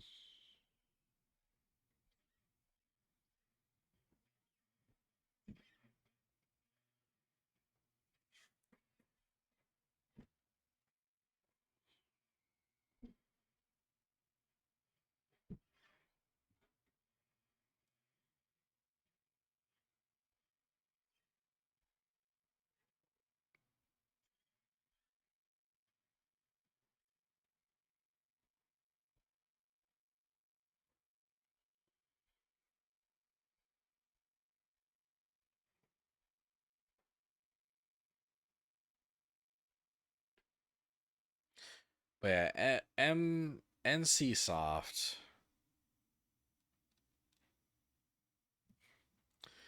is is known for their MMOs. A lot of MMOs that they've kind of like discontinued, unfortunately. Like like they were Champions Online and they shut that down. No, they weren't Champions. They were City of Heroes. They were City of Heroes and they shut that down. They were WildStar and they shut that down. Um it looks like Blade of Soul has been doing okay for them and Guild Wars has been doing okay for them. So I think like new Blade and Soul game. That's my prediction for NC Soft. And maybe just like, here's the MMOs that we didn't cancel and new expansions for those games, something like that. Okay. Uh a NetEase games.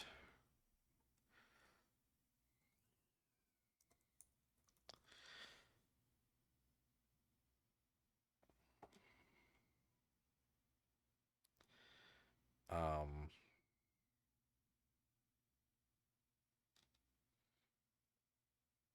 oh. Oh, this one's easy. This one's easy. I mean, um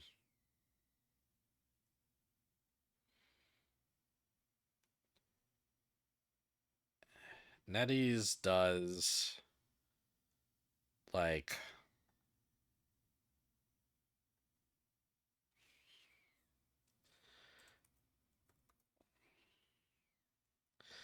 they do lots of mobile games and a lot of licensed games. Oh, I spelled NetEase wrong. Sorry. Um,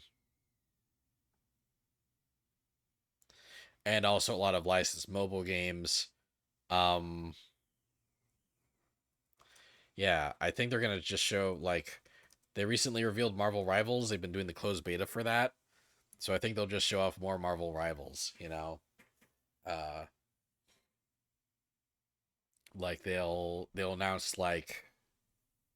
they'll announce the open beta and maybe it'll be playable on maybe the open beta will be playable on consoles. Like maybe they'll announce like like PS5 and Xbox Series for Marvel Rivals. But I think mostly NetEase is going to be there to show off Marvel Rivals. That's my guess.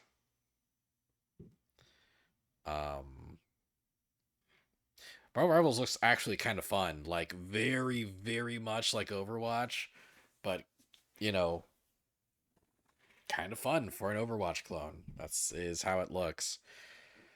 Uh okay, Netflix games is another one where I'm not going to like type out a big prediction for it, but like yeah, I think oh, you know what actually? You know what? No. I will. I will. I will.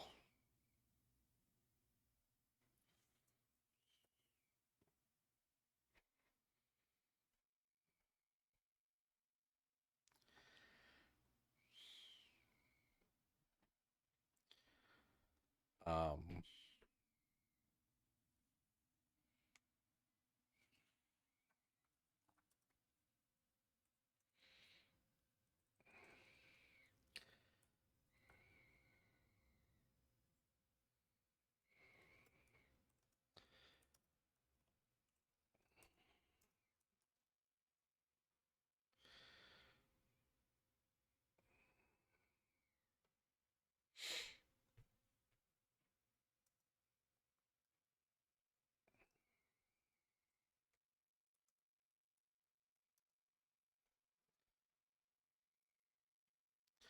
Okay, so Netflix is, they're known for Netflix and also kind of their weird mobile game service uh where they get licenses for these cool indie games and are like, if you want to play it on mobile, you can only play it on our app.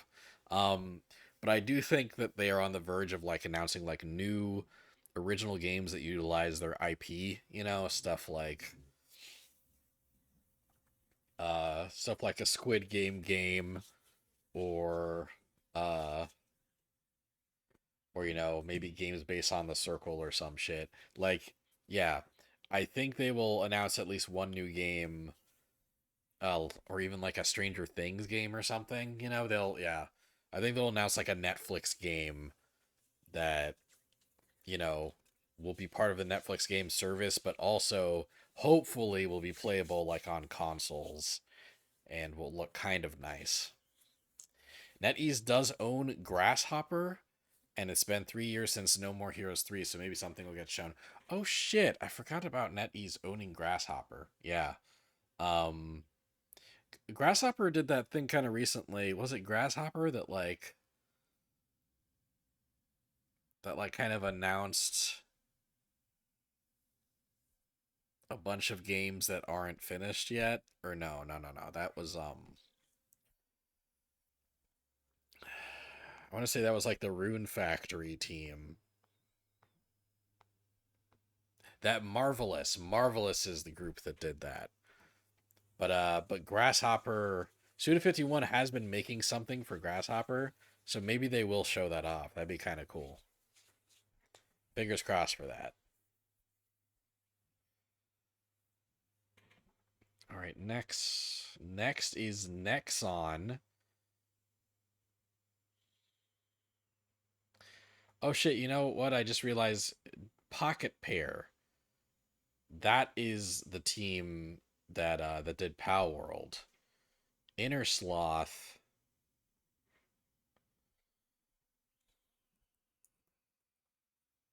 Inner Sloth did Among Us. Um so I think they'll just show some new Among Us content, right?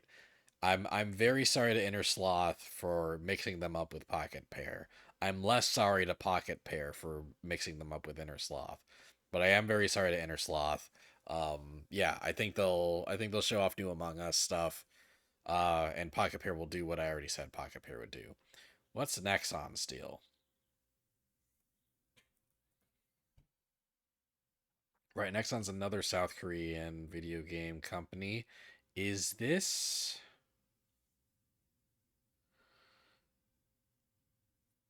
um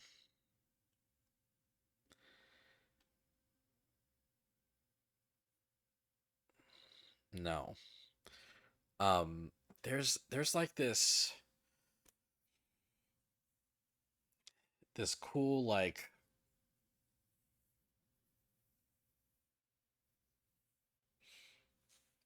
very very stylish game with like kind of Pokemon, and I forgot what it's called. Dokev.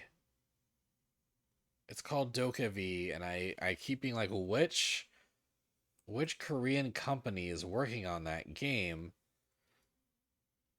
It's Pearl Abyss. It's Pearl Abyss is working on that game. Um,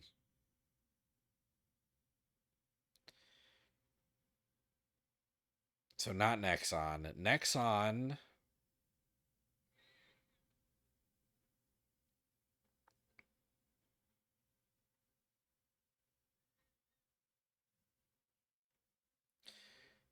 Nexon. What can I say Nexon is known for? They Nexon is one of those big Korean companies that like publishes all sorts of stuff.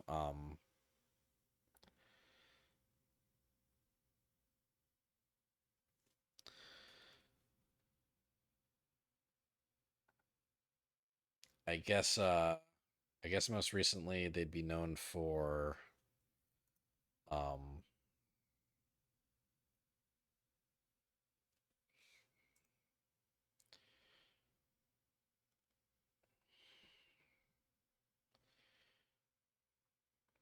they'd be known for Dungeon and Fighter. And also maybe for Dave the Diver.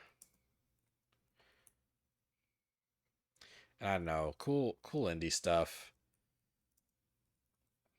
And maybe a new Dave the Diver collab. Um like Dave the Diver is about to collaborate with Godzilla, I think. And they collaborated with Dredge already. Um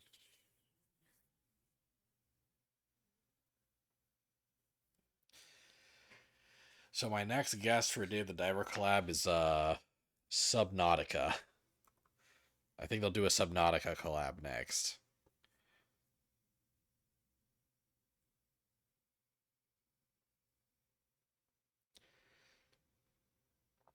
Okay. All right, well, we've done another row.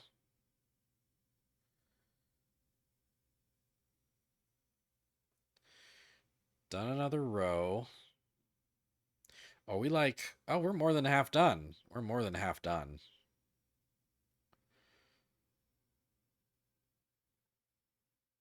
Oh, look, Playon's here. We were just talking about Playon.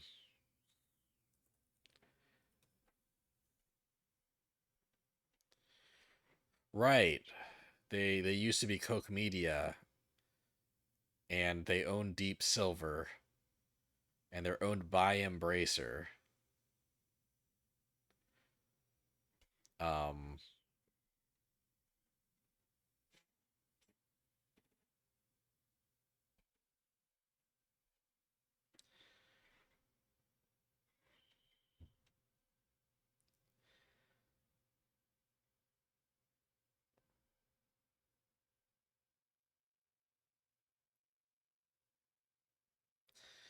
what do these guys even really do?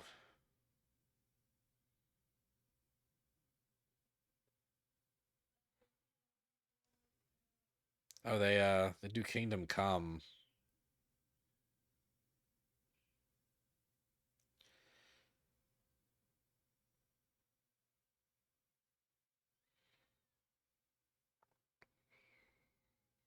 Yeah, I don't know. They'll do some Embracer shit. Niantic is the Pokemon Go team. Um, and of course, they also have been doing a bunch of Pokemon Go esque projects uh for other companies, um,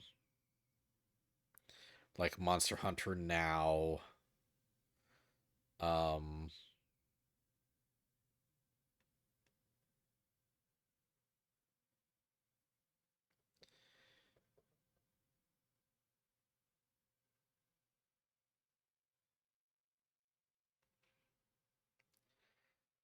um,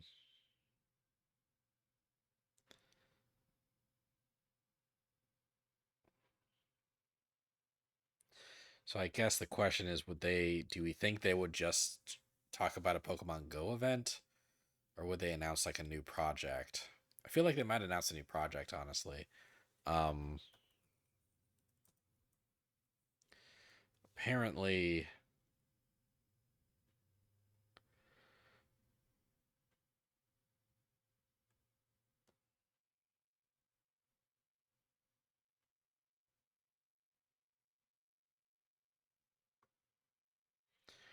yeah, there's some kind of Niantic Wayfarer project they're working on. I don't know.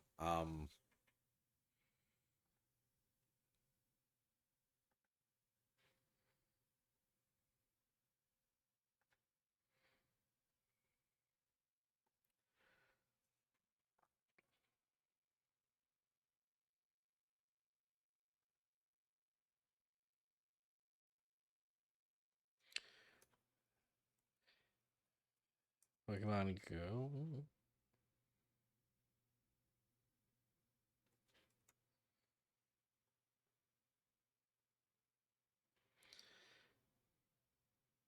Yeah, so it's known for Pokemon Go and games like it.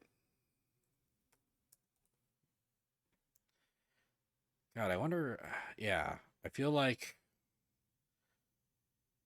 they'll announce something new that uses kind of the Pokemon Go, like, you know, what do we call those games again? What um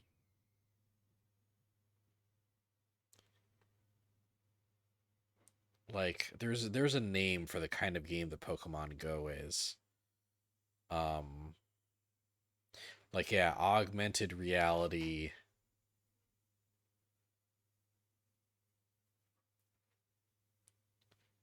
Like an augmented reality game.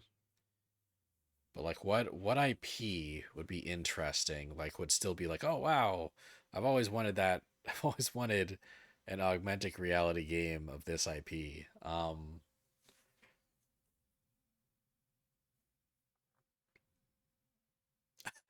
I almost said without kidding, Pokemon. Uh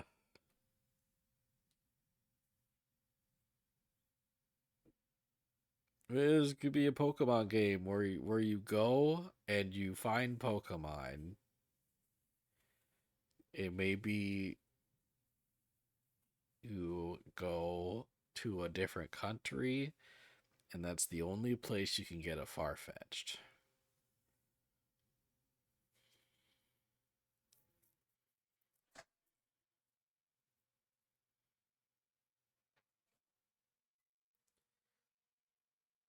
Yeah, what's like a property where it would just be like kind of fun to go places?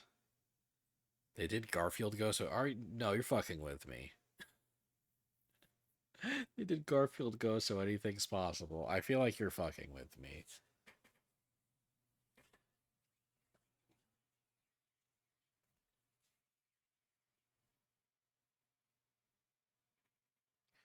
Ooh, you know what? Marvel Go. Like, it'll be some Marvel AR game.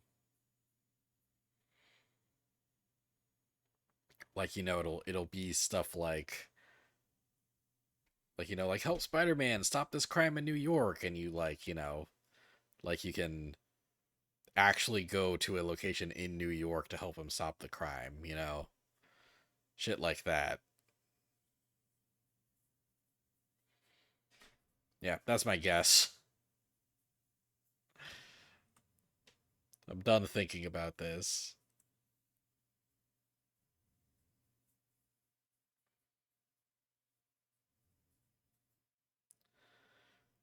Okay, up next is Party Animals.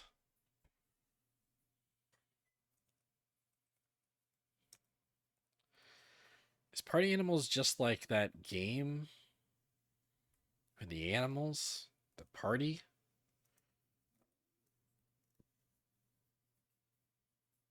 Yeah, it's just that video game with the dogs with like the ragdoll mechanics. Um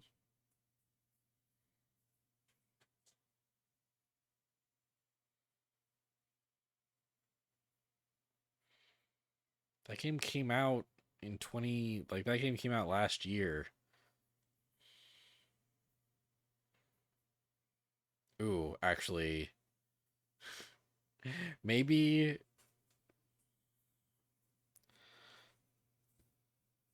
yeah, it's they're known for the game Party Animals. Maybe maybe Cactus, maybe this is your fault and this is just like stuck in my brain right now. But honestly, what if Party Animals did a Garfield crossover? Like what if there was a Garfield expansion where you could like, where you could play as Garfield and Odie in Party Animals. And they tie that into the movie that's coming out or that came out. I don't know. Time is a blur, but yeah. Honestly, I think Party Animal like I know we were just talking about Garfield, but I think this is actually a legit possibility. Just like yeah, just playable Garfield and Party Animals. All right. We'll skip over Play On and talk about the much more interesting Play Station. Okay.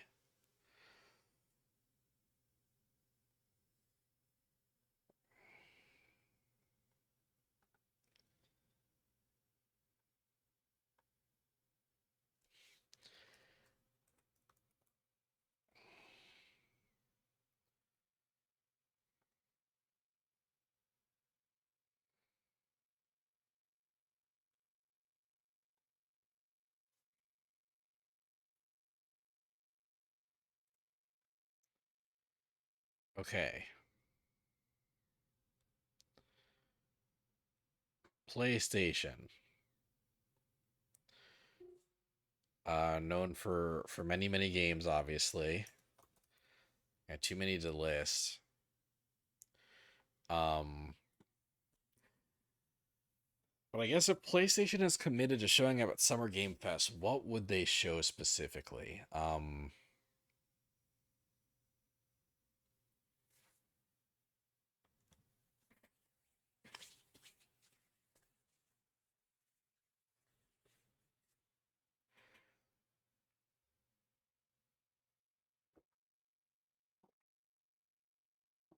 Time for Ape Escape 4. God, I wish. God, I wish. I wish that with my whole heart, but I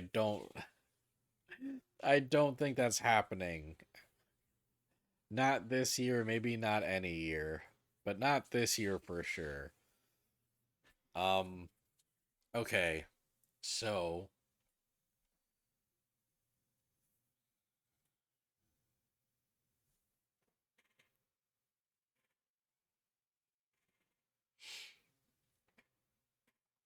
um,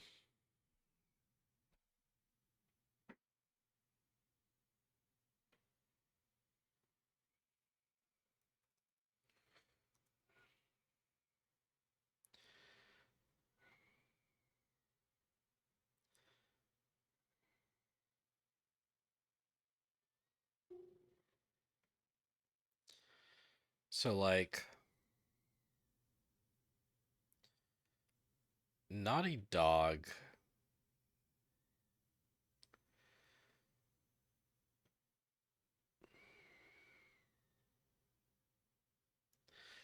Naughty Dog since 2020 has just been putting out like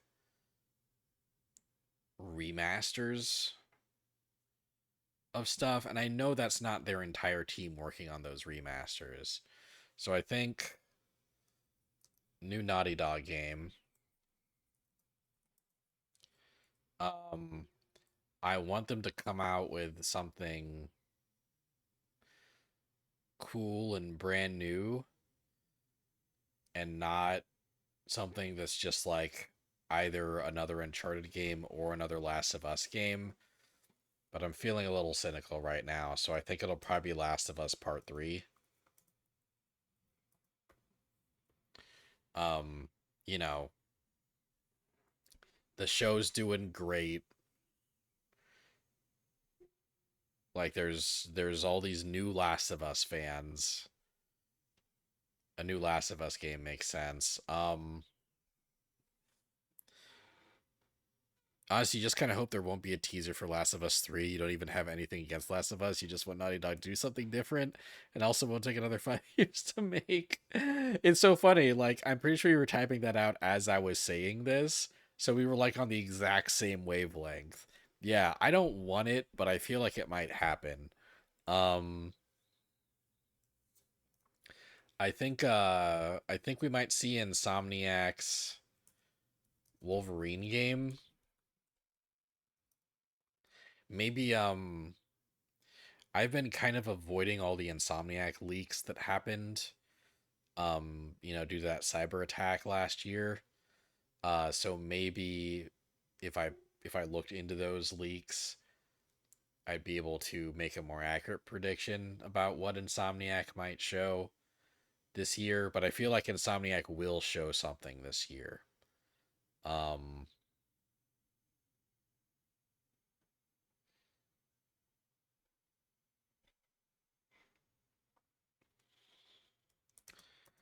um,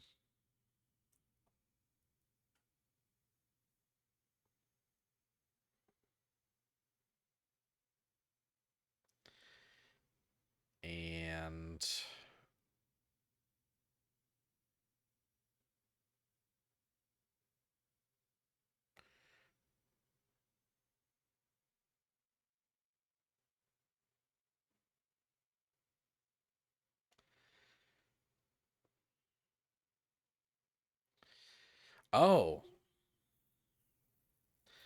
Um.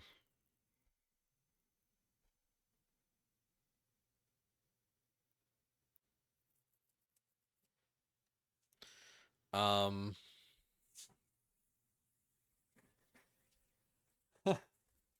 Right. I forgot that they released this whole ass new game called Rise of the Ronin.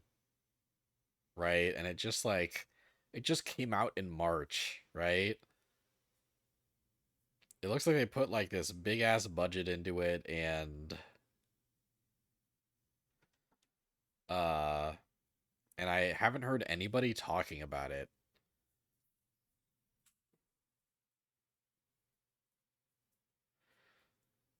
I haven't heard anyone talk about Rise of the Ronin.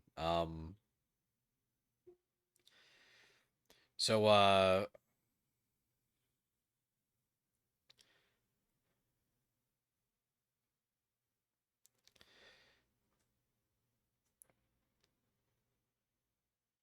so I guess my last Sony PlayStation prediction. Okay, yeah, here it is. Not no appearance for Death Stranding 2. Um, yeah, I think the Death Stranding 2 trailer will skip Summer Game Fest and we'll get one at the Game Awards 2024 instead. No Death Stranding 2 appearance at Summer Game Fest this time. That's my guess.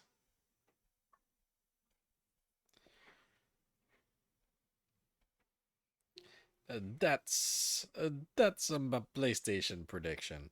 You know that doesn't look bad. I kind of had to space out so it wouldn't look bad, but that doesn't look bad actually. Um okay, yeah. So Pocket Pair is Pal World. They are going to show new Pal World content and also probably fuck up somehow. And Private Division.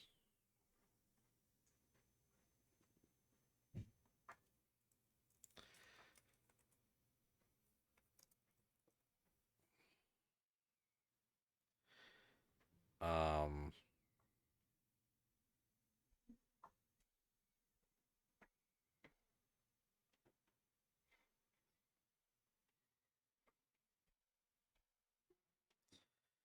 oh yeah, Private Division is like it's like an indie game publisher. They yeah, they pick up games from small to mid-sized studios and like help them publish it. They did Salt Sea Chronicles last year. They did Penny's Big Breakaway this year.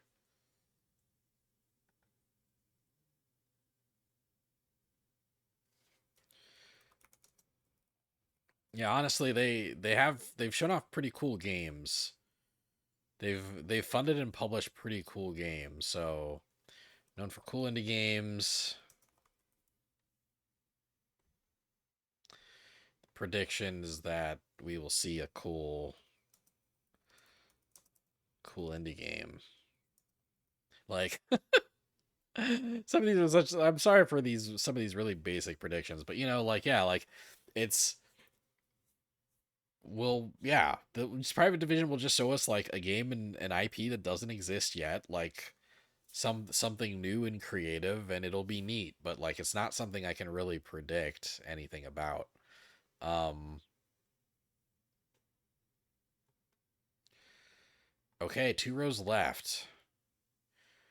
Um,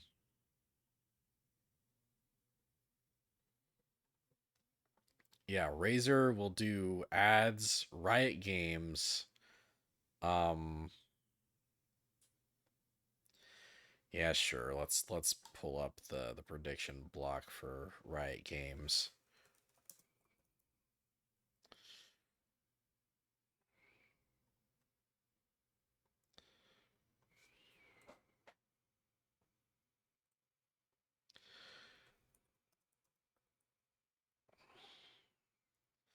So yeah, Riot Games is of course mostly known for League of Legends. Um, my prediction for what Riot Games is doing at Summer Game Fest is they've kind of announced that they're not really doing League of Legends stories anymore. Like, yeah, they're not really doing a League of Legends story anymore. That didn't seem to go very well for them money wise after like the first couple. Um, but I do think that we will see 2XKO, aka Project L, like we'll get some character reveals and um and like a beta release date. 2XKO name change announcement. Imagine the positive PR from that alone. Honestly, that would be a great move from them. Like they're changing it from 2XKO to like a better name. That would be fantastic. I don't know if they'll do it. It feels like they are unfortunately kind of locked into that shitty name. Uh but yeah, that would be great publicity for them if they're like, "Hey, we heard you. And we're calling it something else."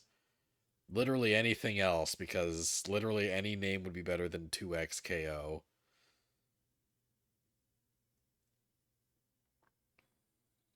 Okay.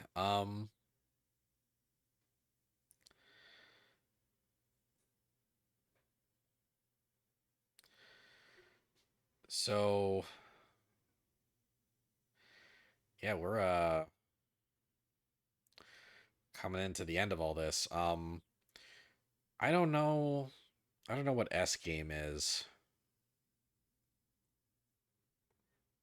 Internet, what's S game?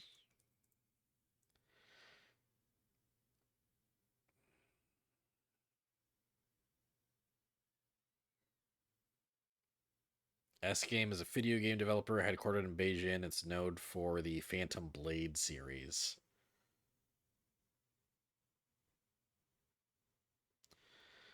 Um,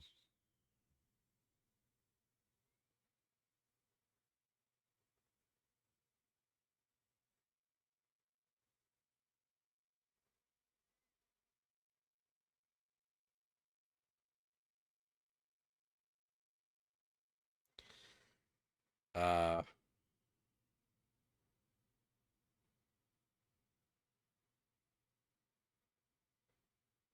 yeah, looks like shit. Looks like it's a free to play game.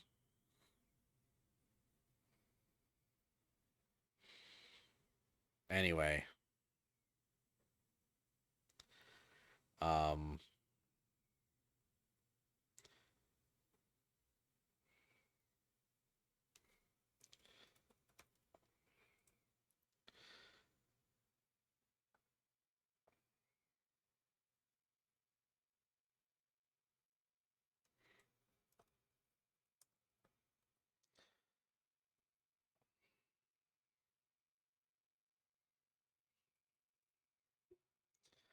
okay, yeah. So two fucking S game. They're known for Phantom Blade, and I don't man, I don't know. Um, like they recently released a Phantom Blade game, so I guess just more of the game they released. Yeah, I don't know. I'm not very invested in S game. I'm sorry. I'm sorry. I'm sorry, S game.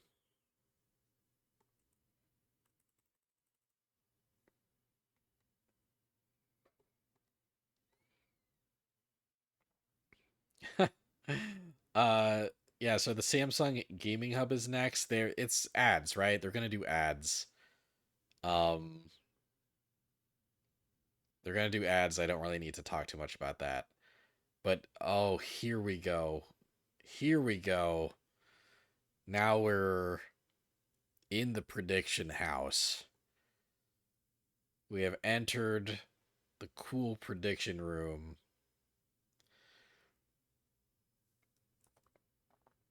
All right, Sega. They're known for a lot. Um,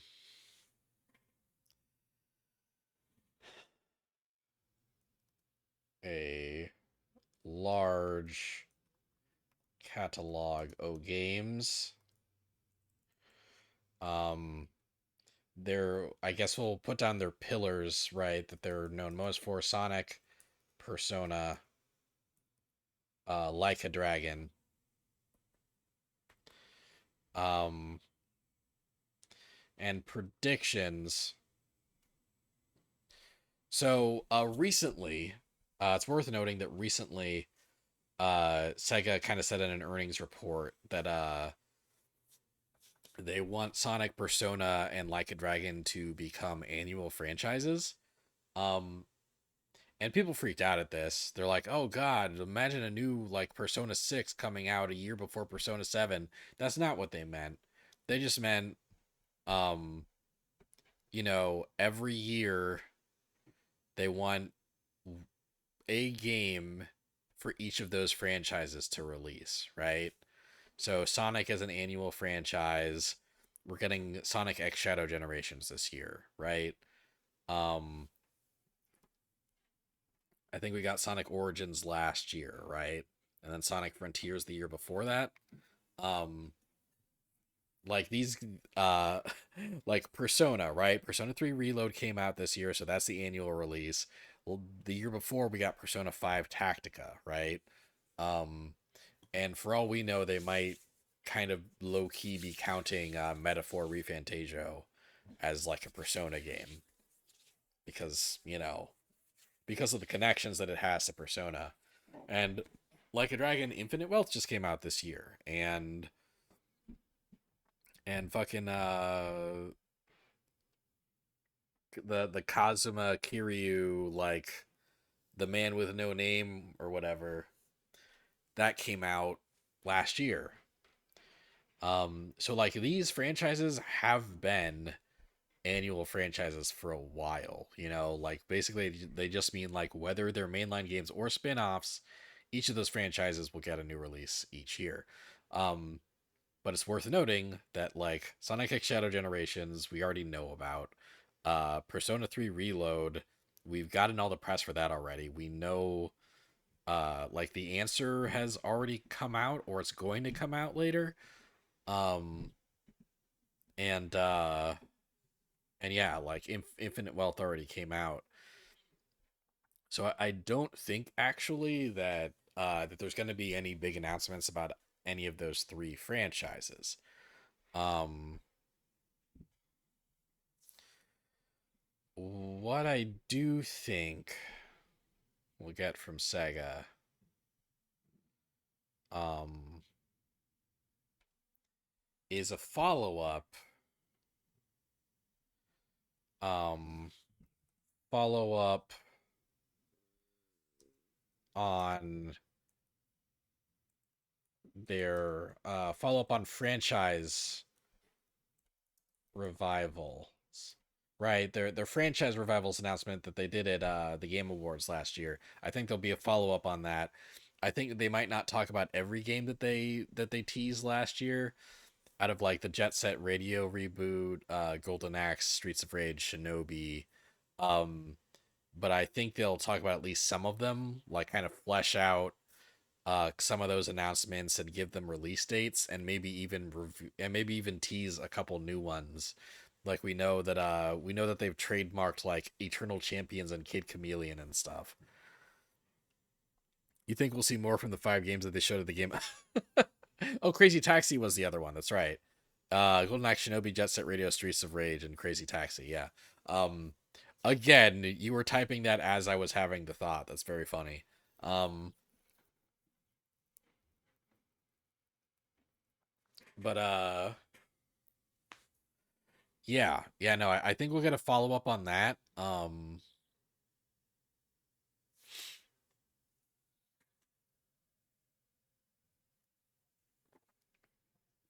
And yeah, we'll actually get like gameplay footage and release dates for those games. Um, And maybe we'll get like a Metaphor ReFantagio trailer. Um, but like we already know when that game's coming out, you know? Like that'll basically just be, showing off the game some more, which I don't think they really need to do. I'm already pumped to play that game. I'm already excited for that game. Um Oh, right. I was like, but I know that I wanted to predict one more Sega thing, and I do want to predict one more Sega thing. Sonic 3 movie trailer. Oh, presented by Keanu. Keanu Reeves will walk on stage, be like, "Hey, you like video games? You like Sonic? Look at this trailer. Sega let me bring the trailer. You're beautiful." I don't know what this bit is. I'm sorry. Anyway, yeah, I think Keanu Reeves will show up on stage. the The audience will freak out, and then a Sonic 3 movie trailer will play behind him, and we'll get to hear Keanu's voice as Shadow for the first time. Um, yep. For a crazy off the wall prediction, a new Rent a Hero by the Yakuza team. That is amazing. And yeah, that is off the wall. Yeah, for a new Rent a Hero game to be made by the Yakuza team, they'd have to stop working on Yakuza games, and that's not happening. I love it. I love that idea, but I don't have a lot of faith in it happening. Um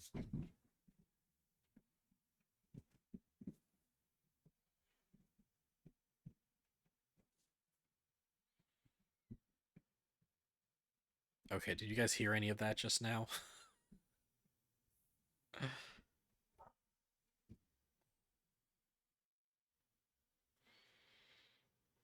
um you didn't hear a thing on your end? Well, that's nice. Interesting. Cuz yeah, the mic appears to pick that stuff up, but I guess if you guys don't hear it, that's fine.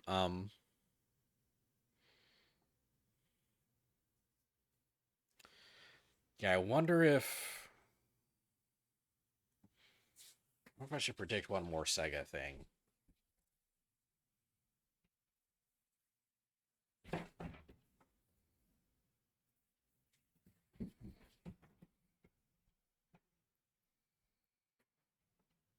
Um, yeah, let's get crazy. Persona 5 Arena 2025. Let's go fucking nuts.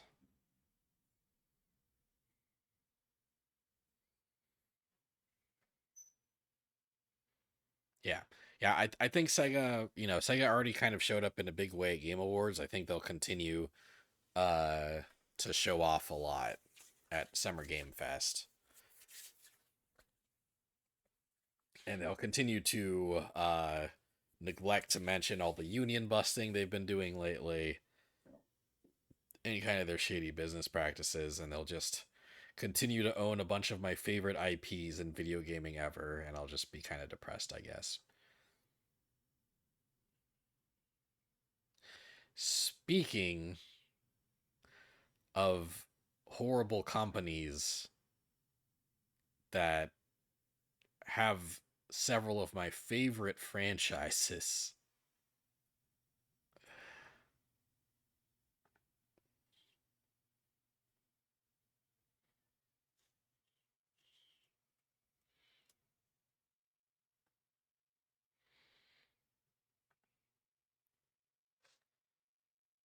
SNK, and at least for SNK, it's like it's not really SNK's fault. It's just that they happen to be owned by like a journalist murdering Saudi prince, which is one of the weirdest video game facts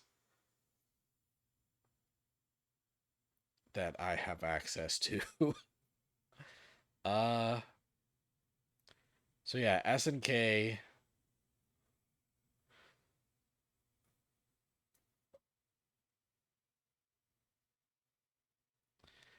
SNK known for a bunch of fighting games and Metal Slug, basically. I predict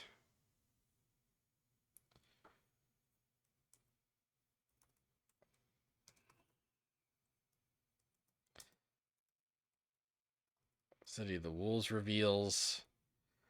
Yeah, they'll show more characters, at least one new character for Fatal Fury City of the Wolves. Um, maybe also like a release date or something. Um, I don't think we have the release date, right? I think right now Fatal Fury City of the Wolves is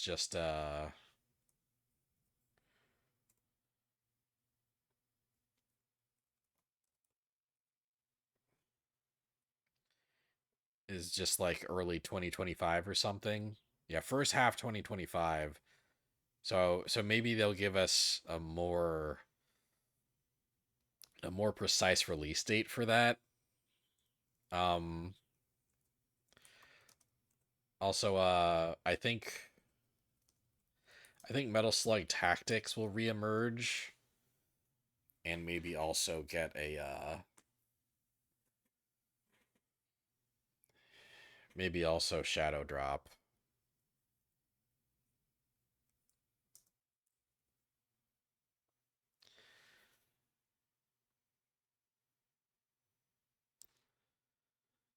If it makes me feel better, Saudi Arabia said they're going to invest more into tech and game stuff.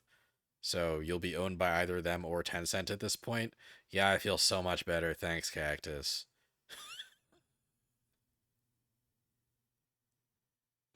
Wow, what a relief.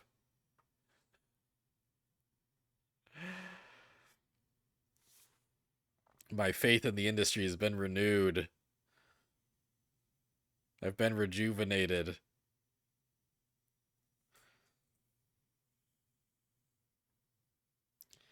Um, I do think that once they're done working on City of the Wolves, SNK is gonna announce like SNK versus Capcom 3 basically. Uh but that's not gonna show up at this summer of gaming. That's like a year or two. That's like a couple years out from being announced.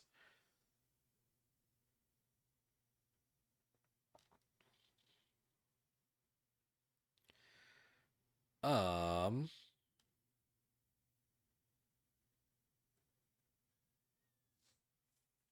Steam.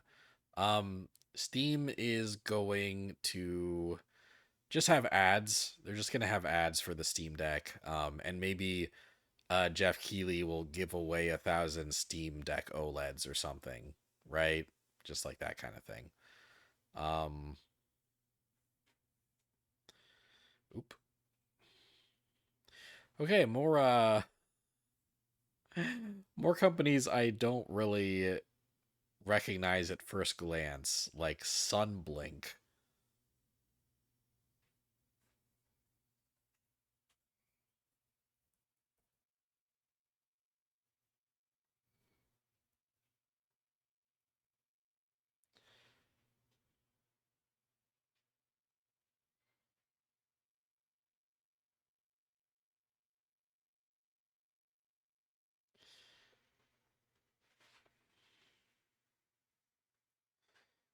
Uh,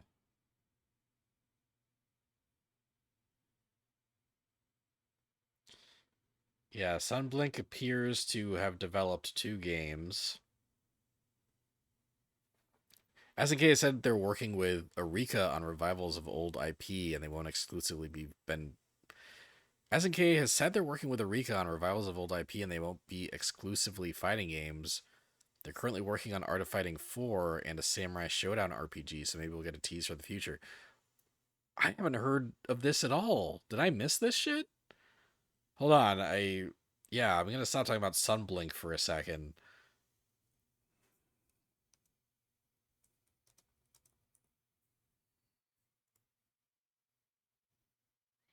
Wow, September 2023. They confirmed that Art of Fighting was in development. A new Art of Fighting was in development.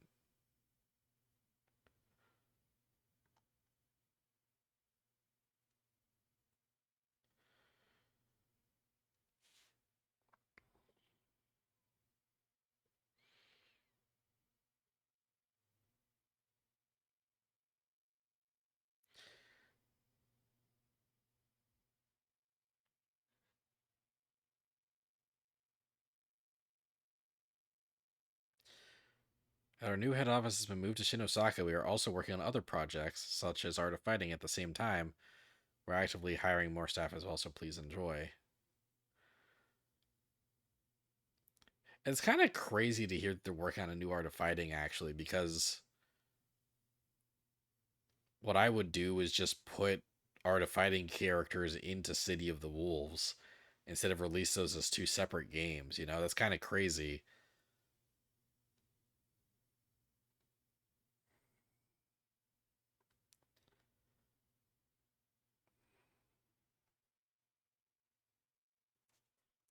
A Samurai Showdown RPG?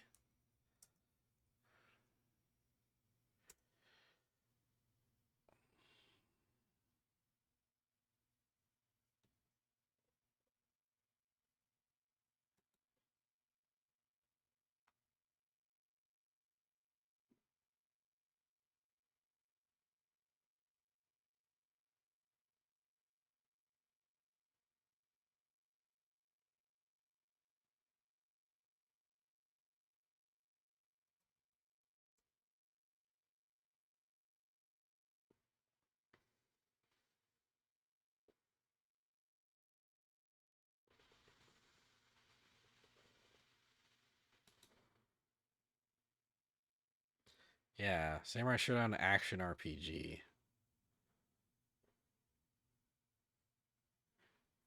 There are several titles that are currently in development, but this one is one that I'm thinking of going forward.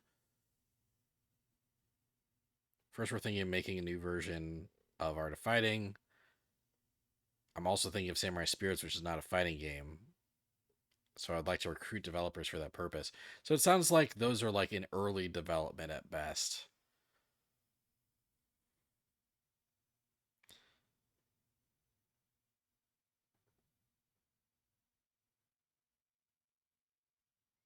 Like they're progressing, but yeah. You're excited for the first good Art of Fighting game? I didn't hate the other Art of Fighting games, but I guess like that was before um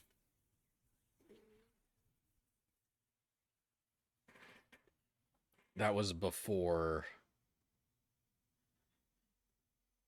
SNK got really good at making fighting games. You know, they were still kind of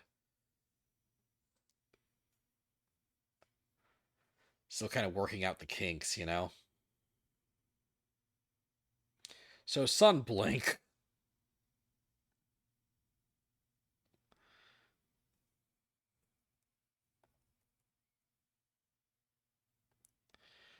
uh Sunblink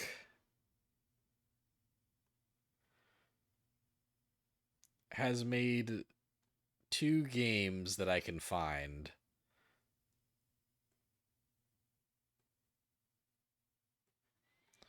Um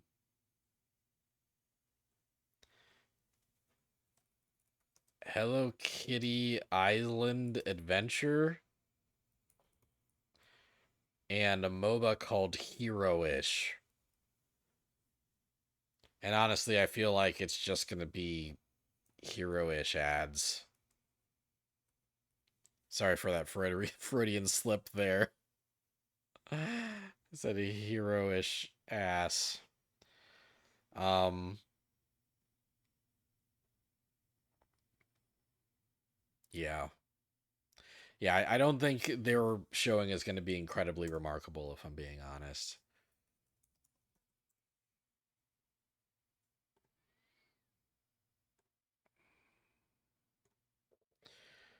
Supercell. What's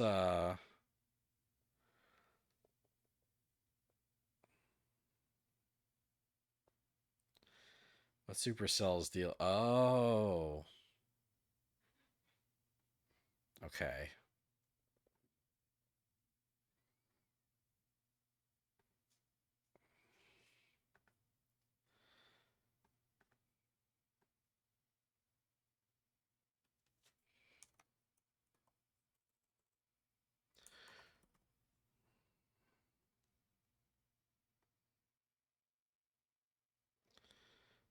Supercell's not known for Hello Kitty Island Adventure. They are known for Clash of Clans. And probably just, we're probably just gonna get Clash of Clan ads from them. And that's basically it. I don't think we're gonna get anything like crazy and groundbreaking from Supercell.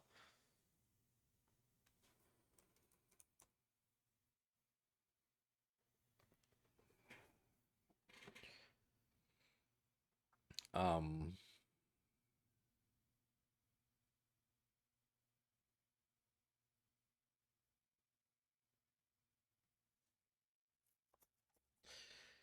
Thunderful appears to be like another like holding company. It's another like game company that owns several game companies.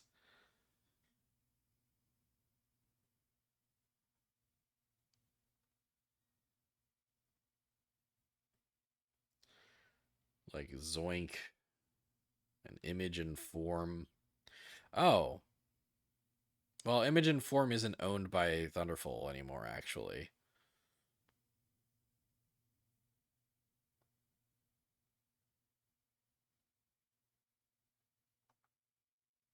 Oh wait, no, it's yeah. Thun Yeah, okay. So Thunderful is the SteamWorld build guys. They're the SteamWorld guys. Um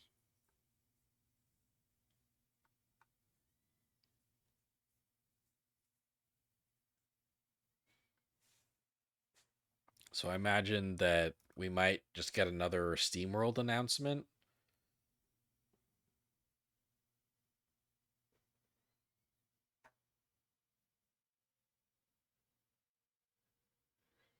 Like SteamWorld Heist 2 is about to come out.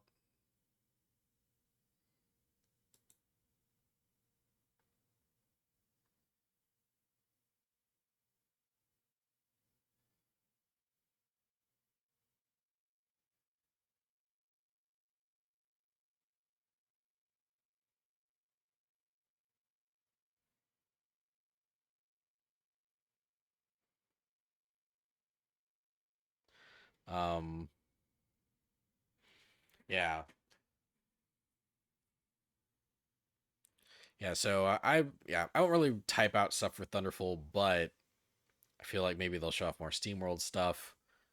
And then what's TIMI Studio Group?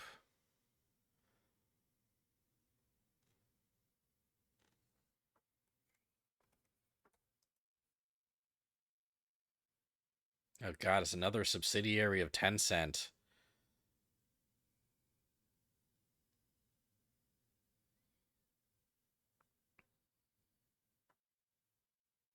Oh, they're working on Pokemon Unite.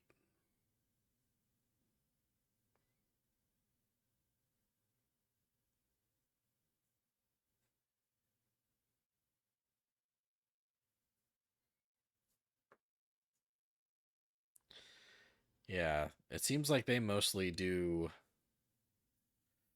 Pokemon Unite, new Pokemon announcement for sure, maybe. Um, I don't think I don't think TIMI would be the ones that are allowed to make that announcement. Oh, and yeah, I guess I can point this out now. Nintendo is not on the partner list, and neither is Square Enix. Now, this is round one. Nintendo usually never participates in Summer Game Fest anyway, so I don't think they're going to get added to the list. I do think that Square Enix will probably be part of round two. You know, Square Enix hasn't missed the Summer Game Fest or a Game Awards in a while, so I think there'll be a round two announcement. But yeah, Nintendo would not allow TIMI to make a Pokemon Unite announcement if Nintendo themselves is not attending. Um,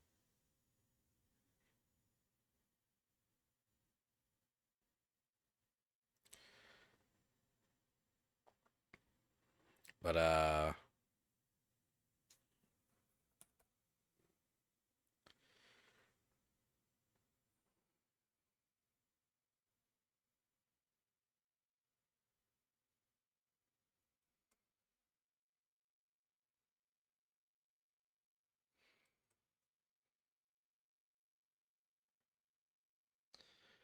yeah, TIMI, they're known for Pokemon Unite, also like mobile games. So I think they'll just some boring mobile game will get announced from TIMI.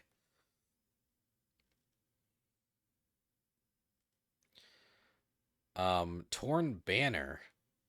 It's Torn Banner's deal.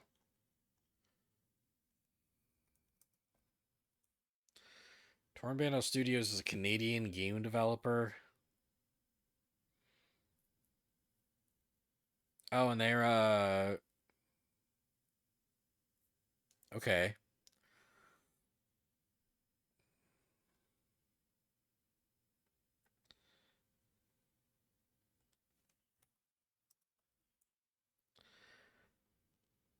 Torn Banner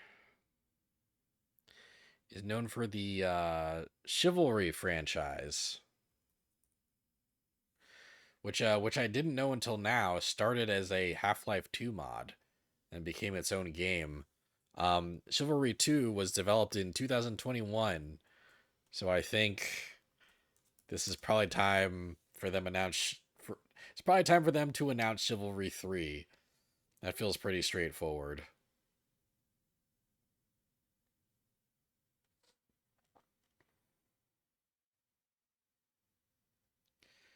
Okay. So we're coming in on our last batch here.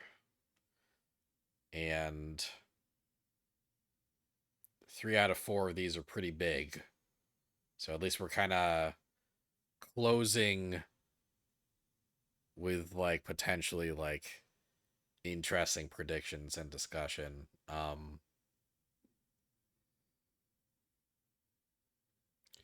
So first up, Ubisoft.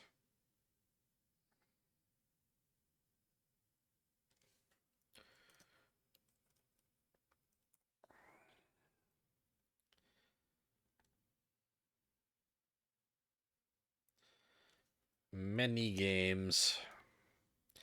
For many games. So Ubisoft is the kind of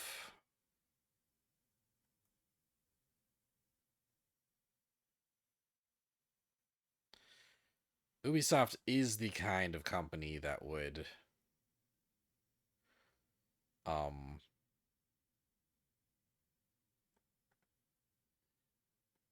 have multiple announcements, right? I think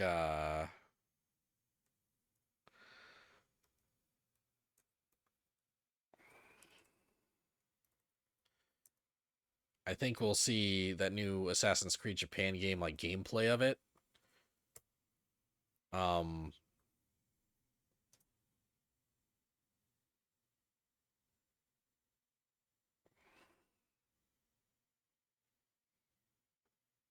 what else do they like have announced or in the works right now?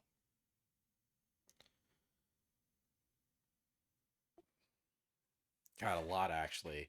A lot of Assassin's Creed projects. Um, Assassin's Creed Shadows is the name of that game. I don't think we're gonna see Beyond Good and Evil 2. Um, and yeah, a lot of Splinter Cell shit. Um,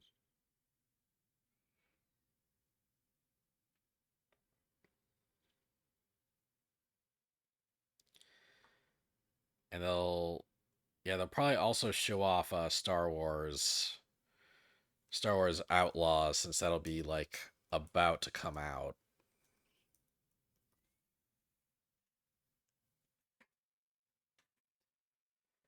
And then something else, maybe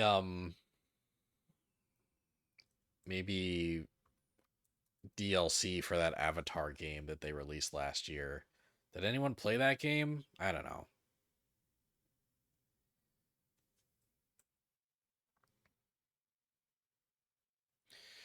Ubisoft's like in kind of a shaky position right now.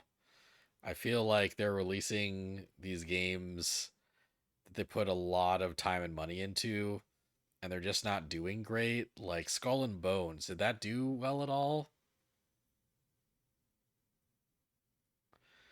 Uh,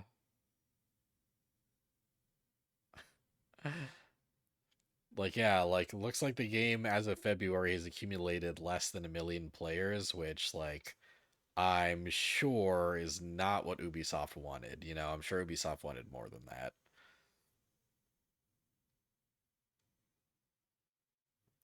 That Prince of Persia Sands of Time remake, maybe it's been in development for like 5 years, and every news drop has been negative. But who knows? Yeah, I wonder about the Prince of Persia remake, because they just announced like a new Prince of Persia game like during some indie presentation, and I feel like they're just gonna focus on that until that comes out. Also, give me a new Rayman. It's been a decade. That'd be cool. I feel like that's not really in the cards this year. Like it just feels like Ubisoft is like bleeding money, and they're just like clinging to their most successful franchises to try to get some of that money back, and it's not really working out for them. What is Uncapped Games? It's a team of veteran developers with a vision to redefine the strategy genre by creating a paradigm shift with a more action-oriented, fast-paced, and fun-focused experience that can be enjoyed by everyone. Um,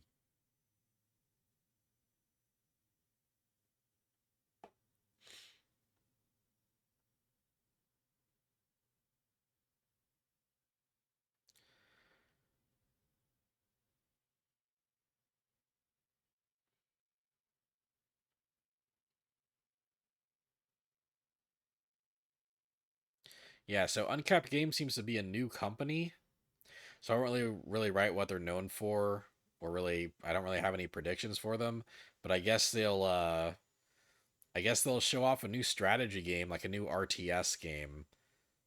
It'll probably be like some new IP. So that could be interesting and fun. Alrighty.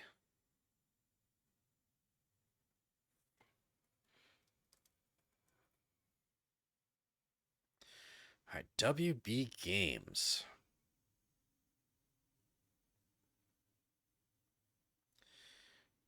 WB Games.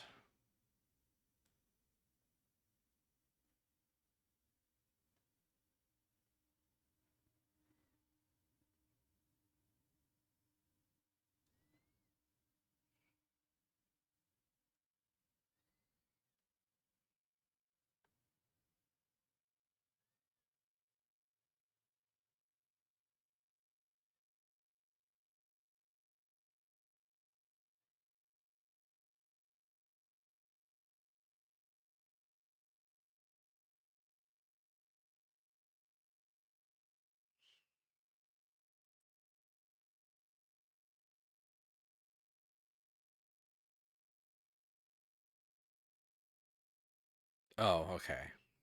Um, alright. Warner Brothers.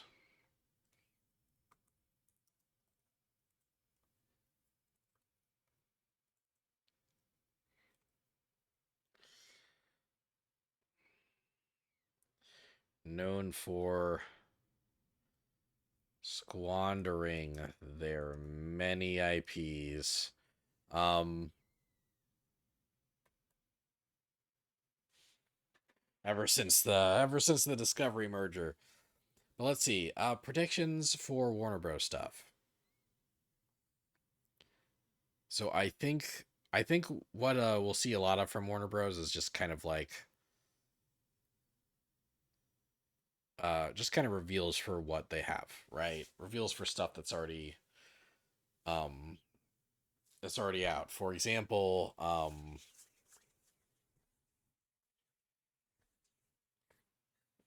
if we haven't already seen like Homelander gameplay, like I think like for Mortal Kombat 1,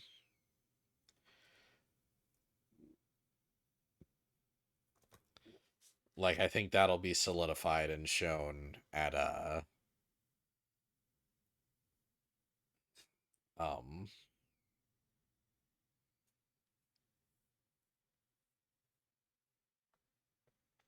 at Summer Game Fest. Also, speaking of fighting game character reveals, I think there'll be a multiversus reveal or two. I'm gonna say Powerpuff Girls at multiverses. Like Powerpuff Girls will get revealed for multiverses, um, as maybe like the first tease for like season two. Um, I don't know. I feel like they'd also be there to like announce a game or something. But man,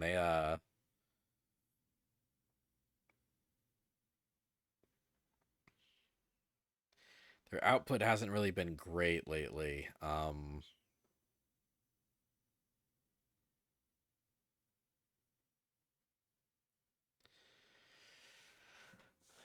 Oh yeah, the Wonder Woman game.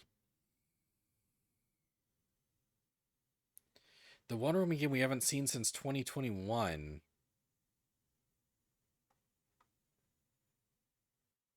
God, either that's like gonna get canceled soon, or we're gonna see it at Summer Game Fest.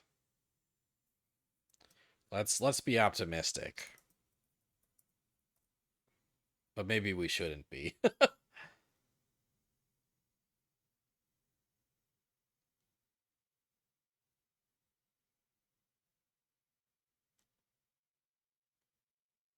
Yeah. Okay, cool. That's that's Warner Bros. And then finally, um,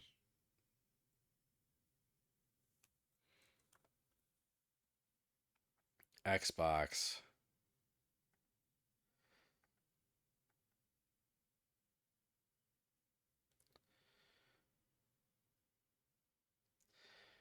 Xbox. Scoot you up here. So Xbox is known for a whole lot, obviously. They not only will they be at Summer Game, they're gonna have their whole uh they're gonna have their entire own presentation at Summer Game Fest. Like instead of being part of the Summer Game Fest presentation, and they might be that too, but they're also gonna have like an entire like hour and a half block of their own announcements, right? This will be followed up by a Call of Duty presentation. Um, LOL Xbox, they don't have many games left to show at this point. I guess like announced games, they don't have a lot to show, right? I mean, but they kind of do have a lot. They have so many fucking companies right now, like under their belt. So okay, so first prediction, I think, um, Activision Blizzard on Game Pass. They're gonna start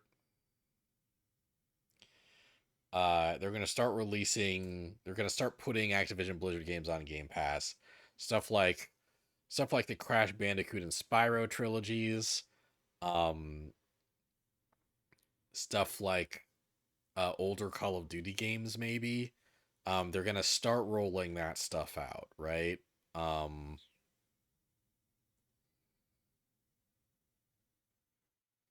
Fable gameplay, the new Fable game. Um, Maybe we'll see some of the Perfect Dark reboot. Uh,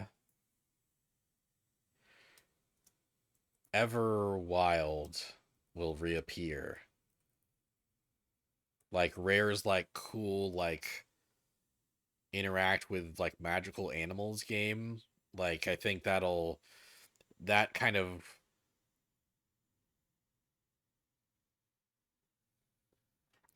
kind of disappeared for a while. Apparently they had to restart development on that game. But that was like a couple of years ago, so maybe they'll actually show Everwild again. Um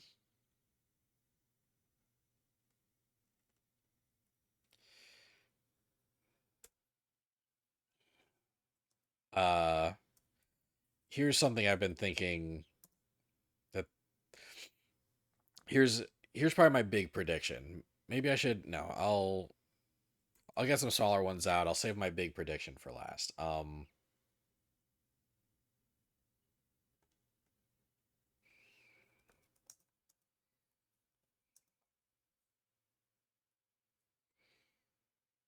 Yeah, let me just kind of remind myself like what's in development. What are you guys working on? Right, there's Outer Worlds 2. There's Kojima's new game. There's Kojima's new horror game. I don't think that'll show up at this. Um,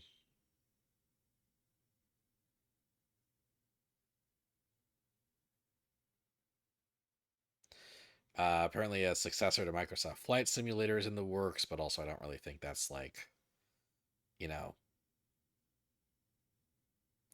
gonna get a lot of focus uh at the Game Awards, at Summer Game Fest. Obsidian Entertainment's new fantasy game, Avowed, I think will, get shown off. It's been 5 years since Gears 5. Maybe they'll show a Gears 6. Ooh, what an interesting thought. Who's who works on Gears games these days? The Coalition? Um yeah, the Coalition hasn't really done anything since they did development support for Halo Infinite, and then they also helped work on that Matrix tech demo for Unreal Engine in 2021. So they've been really quiet actually. Um the head of the studio left the Coalition in 2020 to oversee the Diablo series at Blizzard.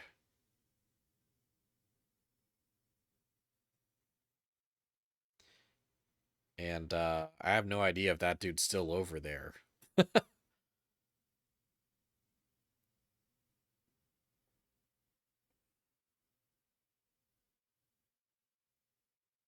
Rod Ferguson.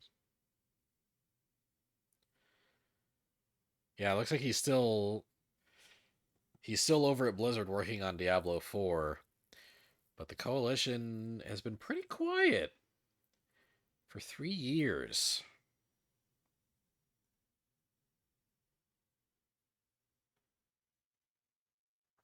Yeah, you know what?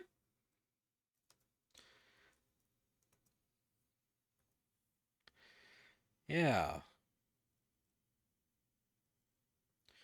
Okay, so I'm as you can see I'm running out of room for predictions, so I'll delete the less big ones, but I am still everything that's written here I've predicted, but I'm deleting to make more room.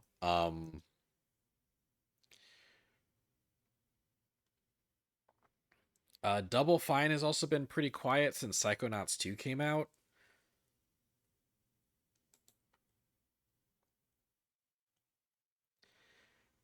Yeah, yeah, Psychonauts 2 was their last game 3 years ago.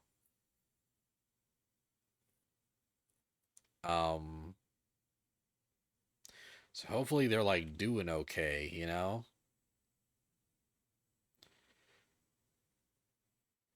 We'll say they are doing okay and they'll show off a new project this year. Um,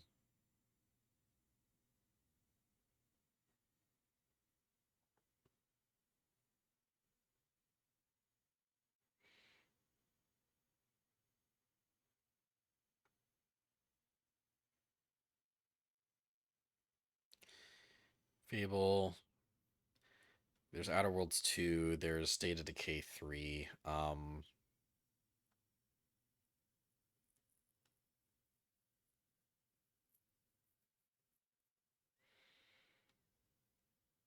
Okay.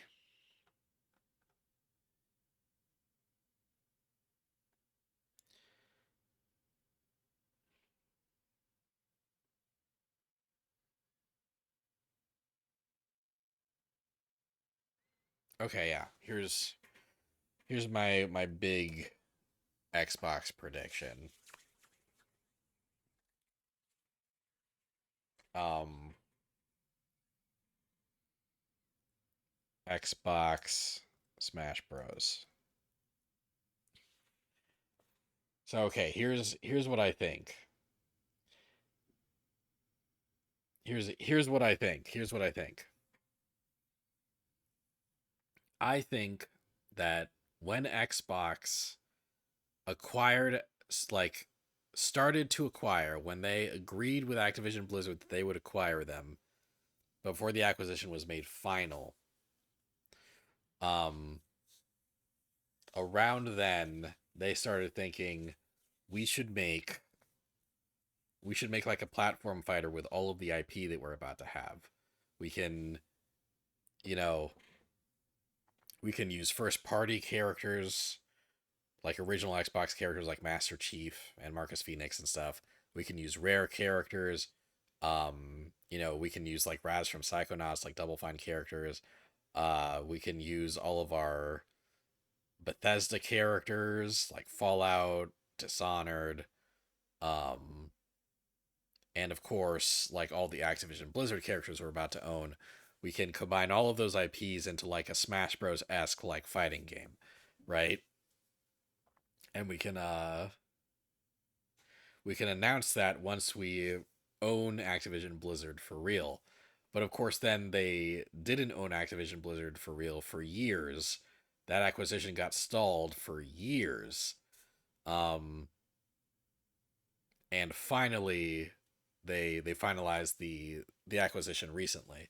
So I think that project was always like on paper. I think that project was always going to exist. Um, and now that the acquisition is final, I think it'll get announced this year. Um, and and I think maybe Toys for Bob is working on it.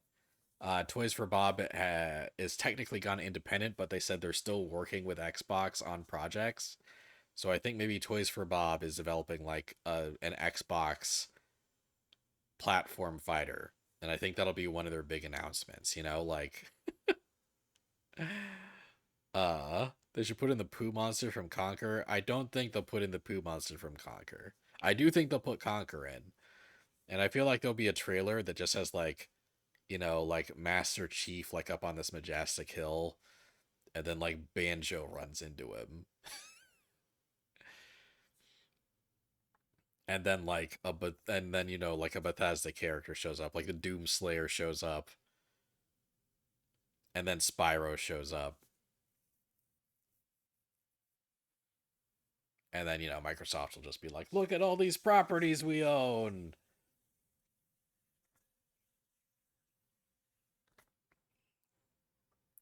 Or make a new Killer Instinct with a few more Microsoft characters like last time. I want a new Killer Instinct, and I think they should make a new Killer Instinct.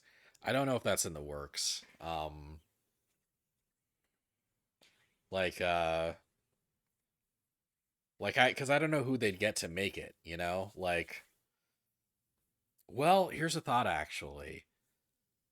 Iron Galaxy recently just did like an anniversary update for the original Killer Instinct.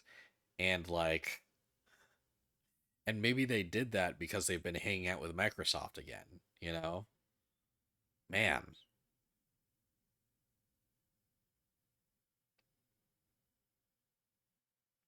God, I would love it, but I don't want to get my hopes up. I don't want to get my hopes up for another Killer Instinct because like yeah, I don't know. I don't know. Microsoft has always been kind of shy about their rare IPs, you know?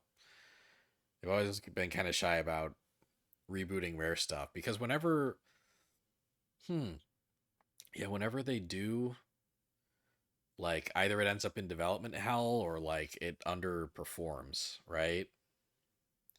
However, here's here's my last like big boy prediction.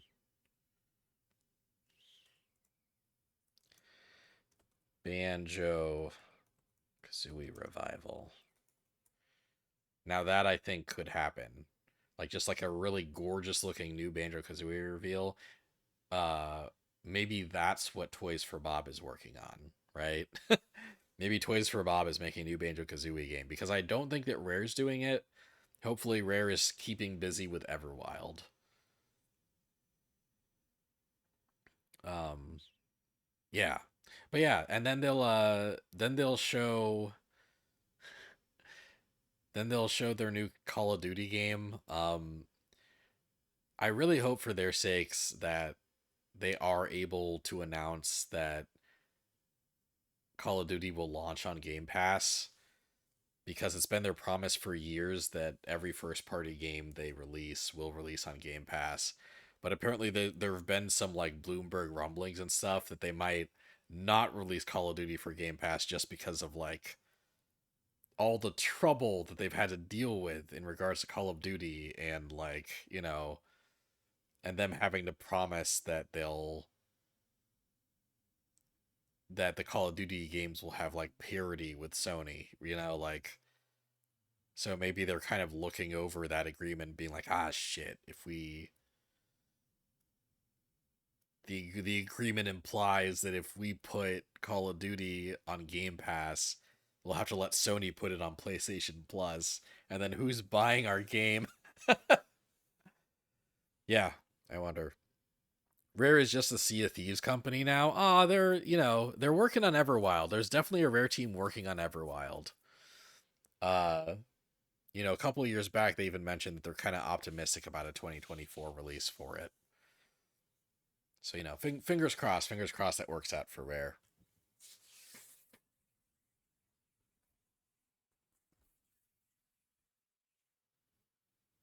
But okay, all right,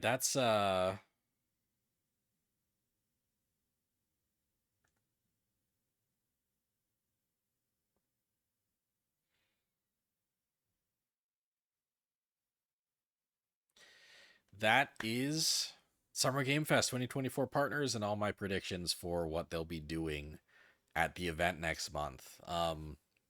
Yeah, hopefully that was enjoyable. Hopefully that was fun.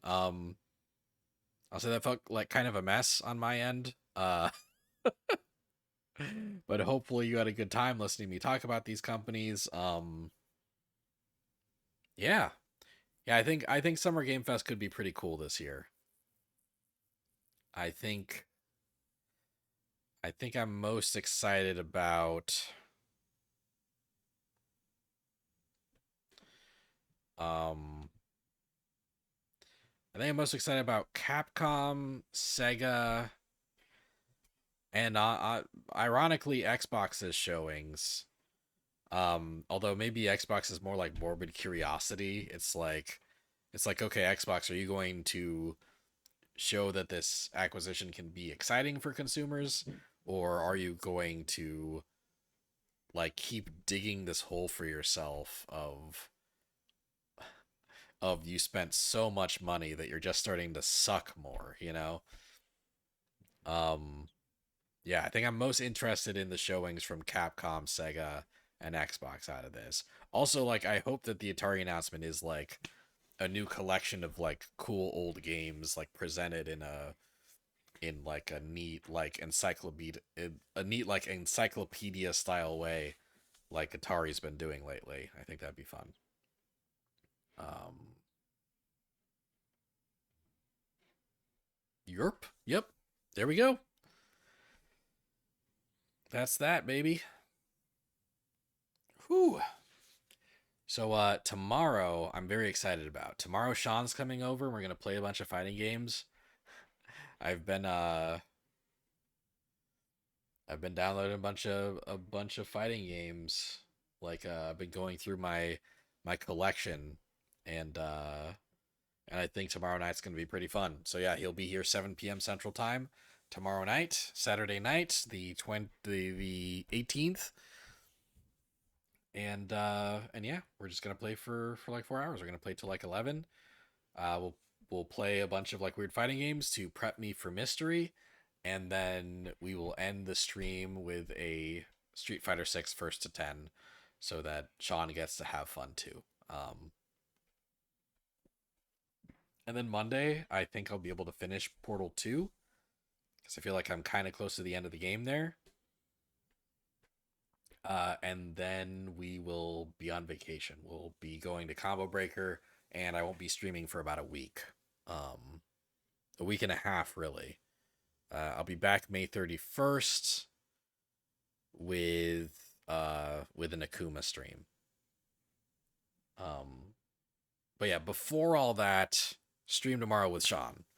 Stream tomorrow with Sean. I'm excited. I miss streaming with Sean, and I think it'll be a fun stream. So hopefully you guys think so too.